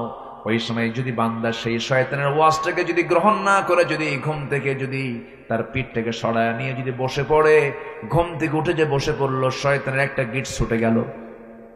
সুবহানাল্লাহ বলেন। রাসূল শিখায়া দিচ্ছেন। কে শিখায়া দিচ্ছেন? রাসূল শিখায়া দিচ্ছেন। আবার যখন সে বিছনা থেকে উঠে যখন ওযু করার জন্য যখন ওযুর প্রস্তুতি নিয়ে নিল, ওযু শেষ হওয়ার সঙ্গে সঙ্গে আরেকটা গিট ছুটে গেল। যখন বান্দা ওযু সম্পূর্ণ করে যখন মসজিদের দিকে রওনা করে দিল, প্রত্যেকটা কদমে কদমে নেকি লেখা শুরু হয়ে গেল। বান্দা যখন নামাজ শুরু করে দেয়, শয়তানের 3 নাম্বার গিটও ছুটে চলে যায়। 24 ঘন্টা শয়তান ওই বান্দার কাছে এসে ওয়াসওয়াসা দেওয়ার সাহস পায় না। জোরে বলি সুবহানাল্লাহ। সবাইকে 3 গিট ছুটাবেন কি? কোন দিন থেকে বলেন? কোন দিন থেকে? আজকের থেকেই। জোরে বলি ইনশাআল্লাহ। আমার বন্ধুগণ, এই শেষ রাত্রি আবার আমার আল্লাহ নিজে আসেন, নিজেই তিনি ডাকেন। কাকে ডাকেন? কাকে ডাকেন বলেন? আমাকে ডাকেন। চিন্তা করা যায়, কে ডাকেন? আল্লাহ ডাকেন। এটা কি ভাগ্যবানের বিষয় না? বলেন তো, ভাগ্যের বিষয়। আমাকে ডাকেন, আমি আব্দুল্লাহ আল আমিন, আমাকে ডাকেন। এই ভাইকে ডাকেন, আপনাকে ডাকেন, গোটা দুনিয়াবাসীকে ডাক দিয়ে বলছেন, আলা মিন মুস্তাগফিরিন ফাগফির লাহ ফিস সামাঈদ দুনিয়া। দুনিয়ার আকাশে আসেন। আমার আল্লাহ তাআলা যে দুনিয়ার আকাশে আসেন, তিনি তো দুনিয়ার আকাশে থাকেন না। তার অবস্থানটা হলো, মূল জায়গাটা হলো আরশে আজিম। যার শাজিমটা 1 আকাশ নয়, 7 আকাশের উপরে। জোরে বলি সুবহানাল্লাহ। আল্লাহ বলছেন, বান্দা আমি 7 আকাশ থেকে প্রথম আকাশে আসি, 6 আকাশ পেরিয়ে প্রথম আকাশে এসে আমি তোকে বলি, তুই আমার কাছে মাফ চা, আমি তোকে মাফ করব। এটা কম কথা? বিশাল ব্যাপার। আমার ভাইয়েরা, আমার আল্লাহ কত দূরে আছেন দেখেন। সাব্বিহ ইসমা রাব্বিকাল আ'লা, সবার উপরে তিনি আছেন। আমরা যেখানে বসে আছি, এই বসে থাকা জায়গা থেকে, এটা হলো মহেশপুর জেলা, কি বলে, ঝিনাইদহ জেলার মহেশপুর থানার কি পোড়াদা গ্রাম। এই জায়গা থেকে ঠিক আমরা যদি দিনের বেলা যদি দেখি, সূর্য আকাশে দেখা যায়, রাতের বেলা চাঁদ দেখা যায়, আর মিঠি মিঠি করে জ্বলা কিছু তারকা দেখা যায়। আমার বন্ধুগণ, এই পৃথিবী একটা ছোট্ট জায়গা সূর্যের তুলনায়। এই পৃথিবীর চাইতে সূর্য হলো 13 লক্ষ গুণ বড়। আবার ওই সূর্যের চাইতে ওই যে মিটি মিটি করে জোনাকির মতো করে জ্বলা যে তারকাগুলো আমরা দেখতে পাই, অসংখ্য তারকা, সেই তারকাগুলো সূর্যের চাইতে বেটেল জুইস একটা তারকা আছে 33 কোটি গুণ বড়। জোরে বলি সুবহানাল্লাহ। আবার বেটেল জুইসের মতো 1-2টা তারকা নয়, সুপারনোভা, আড্রা, বেটেল জুইস, এরকম করে প্রক্সিমা সেন্ট্রাই সহ যত তারকাগুলো আছে 1-2টা নয়, প্রত্যেকটা গ্যালাক্সির ভিতরে কোটি কোটি বিলিয়ন বিলিয়ন তারকা আল্লাহ রাব্বুল আলামিন রেখে দিয়েছেন। কোটি কোটি গ্যালাক্সির ভিতরে মহাশূন্যের মধ্যে আল্লাহ পাক সেটা ঝুলায় রেখেছেন। জোরে বলে সুবহানাল্লাহ। এমনও কিছু তারকা আছে যে তারকারা আজ পর্যন্ত দুনিয়াতে আসেই নাই, এত দূরে সেই তারকা। আমার বন্ধুগণ, মানুষ সূর্যের কাছে যেতে পারবে না, কারণ সূর্যের তাপমাত্রার কাছে মানুষ জ্বলে পুড়ে ছারখার হয়ে যাবে। চাঁদের দেশে মানুষ গেছে, চাঁদের কোনো তাপ নাই, এই জন্য চাঁদের দেশে মানুষ যেতে পেরেছে। ওই চাঁদের দেশে সফর করলো মানুষ, মঙ্গল গ্রহে গেছে মানুষ। কিন্তু মানুষ যদি চিন্তা করে চাঁদ দেখলাম, মঙ্গল গ্রহ দেখলাম, একটু আমরা তারকার দেশে যাব, তারকা তারও দূরে। পৃথিবীর সবচেয়ে নিকটবর্তী তারকার নাম হলো প্রক্সিমা সেন্ট্রাই। প্রক্সিমা সেন্ট্রাই যদি কেউ যেতে চায়, দুনিয়ার কোনো যানবাহনে চড়ে যেতে পারবে না, তবে চেষ্টা করলে করতে পারে নভোযান দিয়া। পৃথিবীর সবচেয়ে লেটেস্ট নভোযান হলো অ্যাপোলো 11, যার ঘন্টার গতি হলো 39,000 কিলোমিটার। 39,000 কিলোমিটার মানুষ বানাইছে এই সমস্ত নভোযানগুলো। ওই নভোযানে যদি চড়ে যদি রওনা দিয়ে দেয়, ওই প্রক্সিমা সেন্ট্রাই নামক পৃথিবীর সবচেয়ে নিকটবর্তী তারকার দেশে তারা যেতে সময় লাগবে ঘন্টা 39,000 কিলোমিটার বেগে। সময় লেগে যাবে 1,15,000 বছর মাত্র। যাবেন কারা কারা? হাত তোলেন। কি কথা কি বুঝতেছেন আপনারা? আমি আজকে মনে হয় একটু আপনাদের কষ্ট দিচ্ছি বেশি না? আমি খুব ডিপ আলোচনায় আজকে চলে গেছি। আমি আজকে সায়েন্স নিয়ে, বিজ্ঞান নিয়ে কথা বলতেছি। কি আপনারা কি কষ্ট পাচ্ছেন নাকি আপনারা? তাহলে বলেন তো, আমি বাঁচবো কয়দিন? 60 থেকে 70-80 বছর।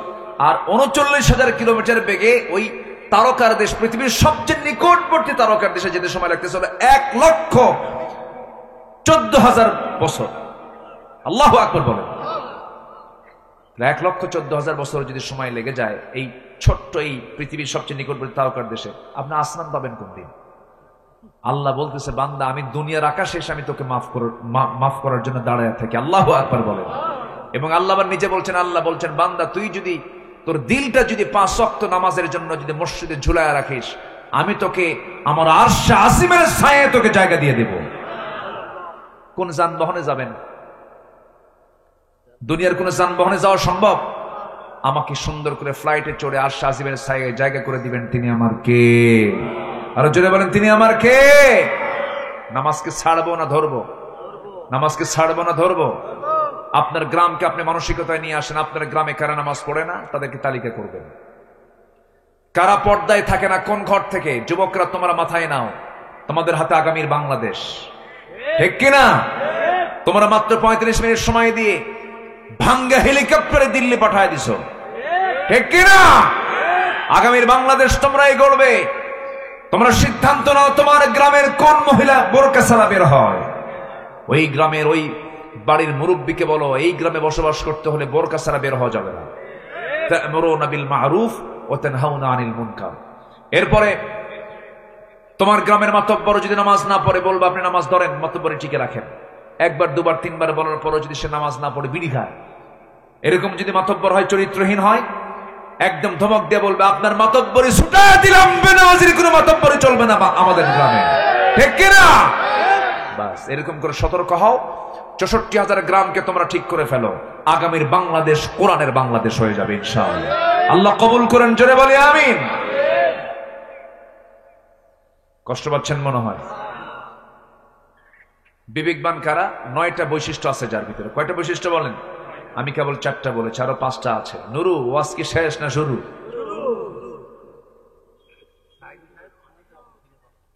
জি বলি আলহামদুলিল্লাহ, জোরে বলি আলহামদুলিল্লাহ। আমার ভাইরা, আল্লাহ রাব্বুল আলামিন এবার বলছেন, والذين يصلون ما أمر الله به أن يوصل ويخشون ربهم ويخافون سوء الحساب। জোরে বলুন আল্লাহু আকবার। নাম্বার 4 হলো আল্লাহকে ভয় করবে যারা। নাম্বার 5 হলো বিচার দিবসকে ভয় করবে যারা। নাম্বার 6 হলো সন্তুষ্ট চিত্তে সবর করবে যারা আল্লাহর প্রতি। ধৈর্য আগে না নামাজ আগে? বলেন বলেন বলেন। ধৈর্য আগে। দেখবেন কিছু কিছু অধৈর্যশীল নামাজি আছে, ইমাম সাহেব নামাজ একটু লম্বা করলে পরে পিছন থেকে গলা খেকু মারে। আছে না নাই? আছে। লোকমা দেয়, হুজুর আমার ব্যবসা আছে, আমার কি কাজ নেই, তাড়াতাড়ি শেষ করেন।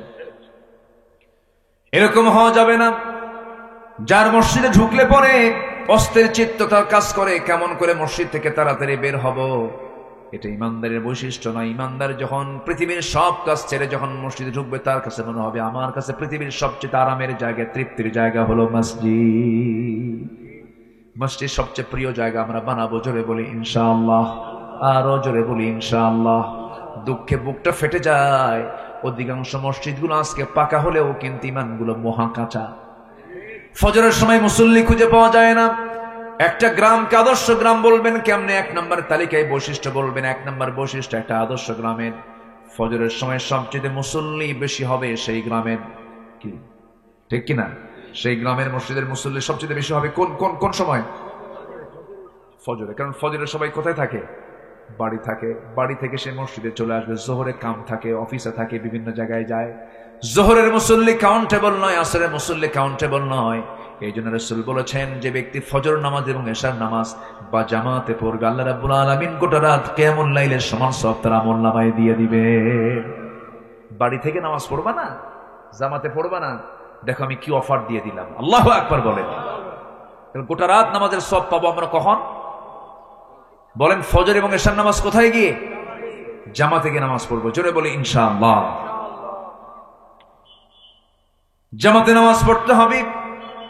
জামাতে নামাজ পড়ার জন্য রাসূল তাকিদ দিয়েছেন।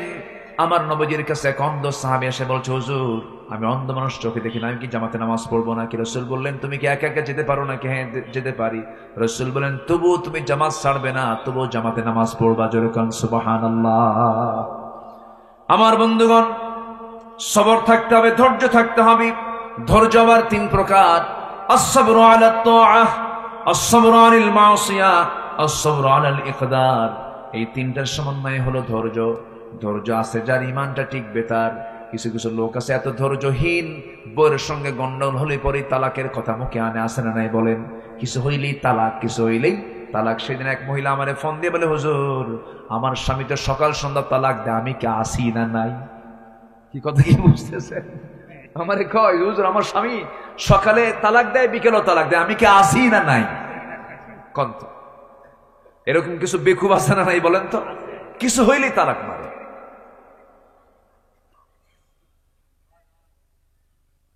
অসংখ্য পরিবার আছে আমার দেশে, স্বামী স্ত্রীর পরিচয় দিয়ে তারা সংসার চালাচ্ছে, কিন্তু নিয়মিত তাদের জেনা হচ্ছে, কারণ বহু আগেই তালাক হয়ে গেছে। আছে না? আসতে বলবেন না, আছে না নাই? এটা কি ধৈর্য না অধৈর্য বলেন? অধৈর্য।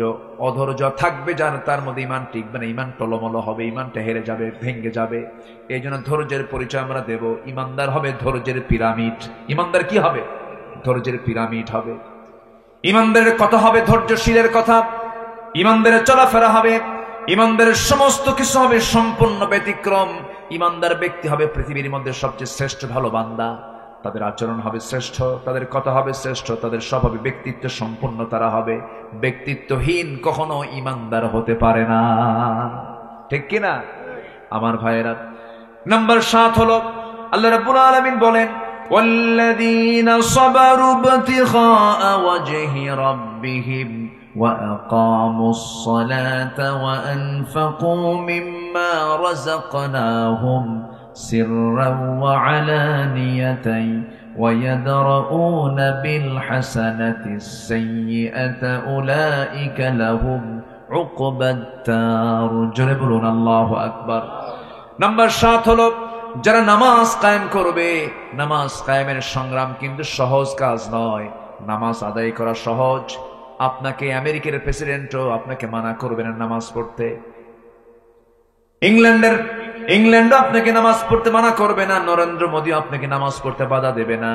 কিন্তু আপনি যখন বলবেন এই ভূখণ্ডে আমি নামাজ কায়েম করতে চাই, নামাজ কায়েমের সংগ্রাম করতে চাই, তখন আপনাকে জঙ্গির মামলা দিয়ে আপনাকে জেলখানায় ঢুকাবে, ঠিক কিনা? 16 বছর তারা করেছে এমন কিছু। এই 16 বছর তারা দেশ শাসন করেছে। শাসন না শোষণ। আসতে কবে না, শাসন না শোষণ, শান্তি না জুলুম। শান্তি না জুলুম?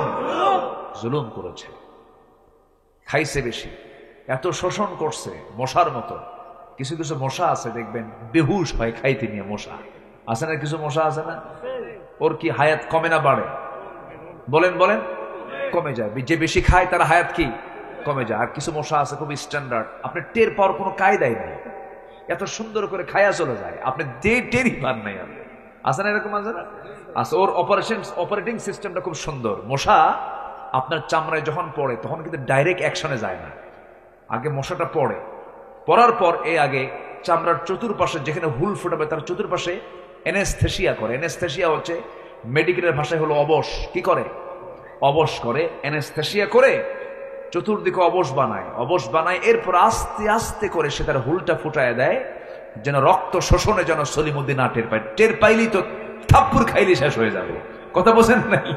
করে কি আস্তে করে হুলটা ফুটায় দেয়, আগে অবশ করে, হুল ফুটায় দিয়ে পরিমিত যদি খায় ভালো। আবার কিছু কিছু মশা আছে ছ্যাঁচড়া, এমন খাওয়া খায় ওর গায়ের ওজনের ডাবল ওজন হয়ে যায়, আর উঠতেই পারে না। মানে ওই যে পাখা যে আছে, পাখার ধারণ ক্ষমতার বাইরে ওজন হয়ে গেছে, তখন আর পারে না, তখন ওখানে শীত হয়ে পড়ে।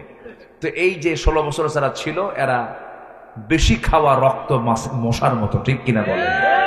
খাইছে কম না খাইছে বেশি? খাইছে বেশি, মরছেও তাড়াতাড়ি, শেষ, একদম শেষ। কম করা করছে ওরা, আকাম কুকাম তো কম করে নাই। আল্লামা সাইদির মতো মানুষকেও তারা ছাড়ে নাই। জেলখানায় ছিলেন, আমরা তাও সান্ত্বনা নিয়েছিলাম যে উনি একদিন বের হবেন, এই বাগানে এসে কথা বলবেন। একটা আশা ছিল, একটা আশার সঞ্চার করেছিলাম আমরা। সব ফিরে আসলো, কিন্তু উনি আর ফিরলেন না। জেলখানা থেকে চিকিৎসার নাম করে একটা নাটক তৈরি করে দিল্লির প্রেসক্রিপশনে হসপিটালে ভর্তি করায়া তাকে পরিকল্পিতভাবে বিষ প্রয়োগ করে তাকে হত্যা করা হয়েছে। এই হত্যার বদলা আমাদের নিতে হবে।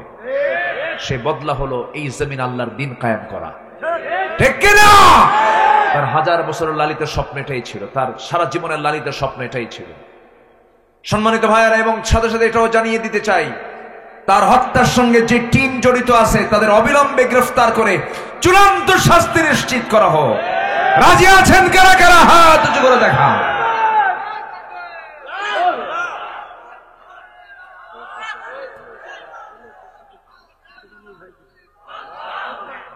আল্লাহ কবুল করেন, জোরে বলে আমিন।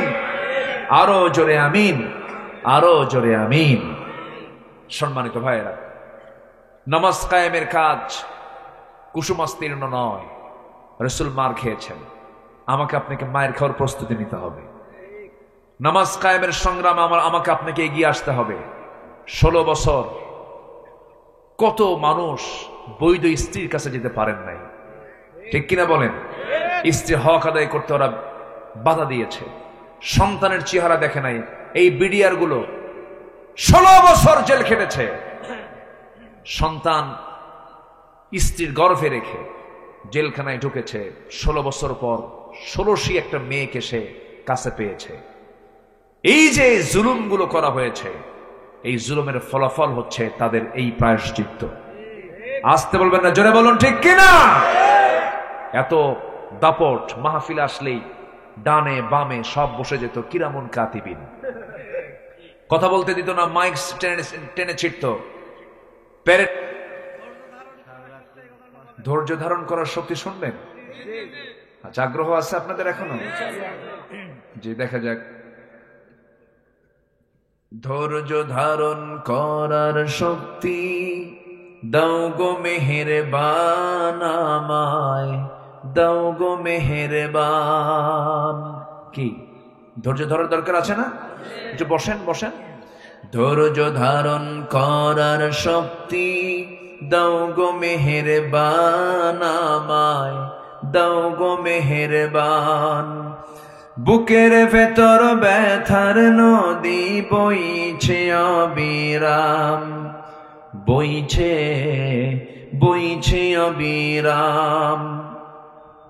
আধার আমার আলো দিয়ে কানায় কানায় দাও ভরিয়ে, আধার আমার আলো দিয়ে কানায় কানায় দাও ভরিয়ে। অন্তর জোড়ে দাও গো প্রভু, অন্তর জোড়ে দাও গো প্রভু ভোরের পাখির গান, বুকের ভেতর ব্যথার নদী বইছে অবিরাম, বইছে বইছে অবিরাম। ফাগুন কেড়ে নেয়া চতর আষাঢ় করে দাও, গাছে গাছালির শীতল ছায়ায় জীবন ভরে দাও, আমার জীবন ভরে দাও। আমার ধুধু মরুর দেশে দাও গো জোয়ার ভাটার শেষে, আমার ধুধু মরুর দেশে দাও গো জোয়ার ভাটার শেষে।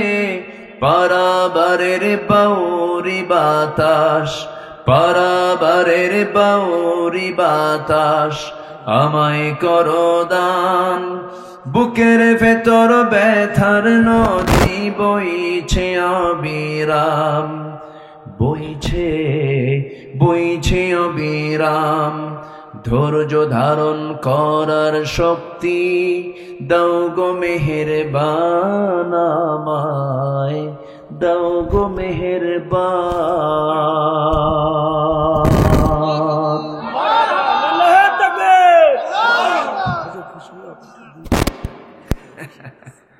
আচ্ছা, আসুন আমরা কার কাছে চাবো? আমরা বলেন তো, আল্লাহর কাছে আমরা চাবো। আল্লাহ যেন আমাদের গুনাহগুলোকে মাফ করে দেন। আমি দোয়া চাই সবার কাছে, সবাইকে আমার জন্য দোয়া করবেন। যে আসুন আমরা আল্লাহর কাছে চাই। জি, আল্লাহুম্মা আমিন। ربنا ظلمنا أنفسنا وإن لم تغفر لنا وترحمنا لنكونن من الخاسرين ربنا لا تزغ قلوبنا بعد إذ هديتنا وهب لنا من لدنك رحمة إنك أنت الوهاب।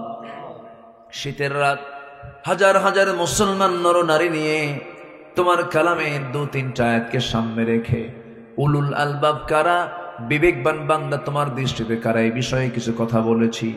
গুনার বোঝা মাথায় লইয়া দুটা হাত ভিক্ষুকের মতো পেতে আছে আল্লাহ। গুনার দিকে নজর না দিয়া বান্দা মনে করে তামাম জিন্দেগির গুনাহগুলোকে মাফ করে দাও। জনম দুঃখিনী মা, জনম দুঃখী বাপজান যারা চলে গেছেন, জিন্দেগির গুনাহগুলো মাফ করে দাও, কবরগুলোকে জান্নাতের টুকরা বানাইয়া দাও। অনেক আলোচনা শেষ করে বাড়ি ফিরে যাব রে, বাড়িতে ফিরে গিয়ে সব দেখবো কিন্তু মাকে পাবো না রে। সেই মা যারা চলে গেল, জিন্দেগির গুনাহগুলো মাফ করে দাও, কবরগুলোকে জান্নাতের টুকরা বানাইয়া দাও। আব্বা আম্মার জন্য কি দোয়া তাও শিখায় দিয়েছো, হাত উঁচু করে আল্লাহ শেখানো দোয়াটা পড়া চিৎকার মেরে মেরে সবাই বলুন, রব্বির হামহুমা কামা রব্বায়ানি সগীরা। সবাই বলুন, রব্বির হামহুমা কামা রব্বায়ানি সগীরা, রব্বির হামহুমা কামা রব্বায়ানি সগীরা। বিশেষ করে মাহফিলটার আয়োজন করলেন যারা, শোনার জন্য কষ্ট করে আসলেন যারা, মেহেরবানি করে বিনিময়ে কিয়ামতের কঠিন ময়দান যেদিন কেউ কাউকে চিনবে না, সেই কঠিন মুসিবতের দিনে মাহফিল সবার জন্য নাজাতের মাধ্যম তুমি আল্লাহ বানাইয়া দিও। আল্লাহ, এই দুনিয়া ছেড়ে কোন দিন বিদায় নেব জানি না রে, করে ডান হাতে আমলনামা না আসা পর্যন্ত মরণ দিও না। কাশ্মীরকে বাঁচাও, ফিলিস্তিনকে বাঁচাও, মুসলমানদের বাইতুল মুকাদ্দাস তুমি আল্লাহ মুসলমানদের হাতে তুলে দাও। আয় আল্লাহ তাআলা, এই গ্রামকে তুমি আল্লাহ দয়া করে কবুল আর মঞ্জুর করে নাও। এই গ্রামের প্রতি তোমার খাস রহমত নাজিল করো। আয় আল্লাহ তাআলা, মেহেরবানি করে পোড়াদার গ্রামের প্রত্যেকটা ঘর কিসমের দুর্গ বানায় দাও। ঘরে ঘরে আয়েশা খাদিজা সুমাইয়ার মতো মা পয়দা করে দাও। বেলাল, খাব্বাব, খুবাইব এরকম যুবক তুমি আল্লাহ এই গ্রামে পয়দা করে দাও। দুনিয়া ছেড়ে যেদিন বিদায় নেব রে, টেনে হেঁচড়ে ঘর থেকে বের করে দিয়া, কাপড় চোপড় সবকিছু দিয়ে কেটে ফেলে দিয়া, গোসল করায় দিয়া, কাফনের কাপড় পরায় দেবে, কবরে শোয়া দেবে, বাঁশ চাপা দেবে, মাটি চাপা দেবে। 24 ঘন্টা লাগবে না মাথার চুলগুলো খসে খসে পড়বে। 3 দিন লাগবে না চামড়াগুলো গলে গলে পোকার পেটের খাবার হবে। 7 দিন লাগবে না পেটের নাড়ি ভরি সব চোখ মুখ কান নাক বের হওয়া শুরু হয়ে যাবে। মাত্র 3টা মাস, 3 মাস কবর খনন করে যদি দেখা হয় কয়েকটা হাড় ছাড়া কিছুই খুঁজে পাওয়া যাবে না রে আল্লাহ। এই তো দুনিয়ার জীবন রে আল্লাহ, সে অন্তিম সময়ে যখন চলে আসবে জবানে জারি করে দিও লা ইলাহা ইল্লাল্লাহ মুহাম্মাদুর রাসূলুল্লাহ। আসসালামু আলাইকুম।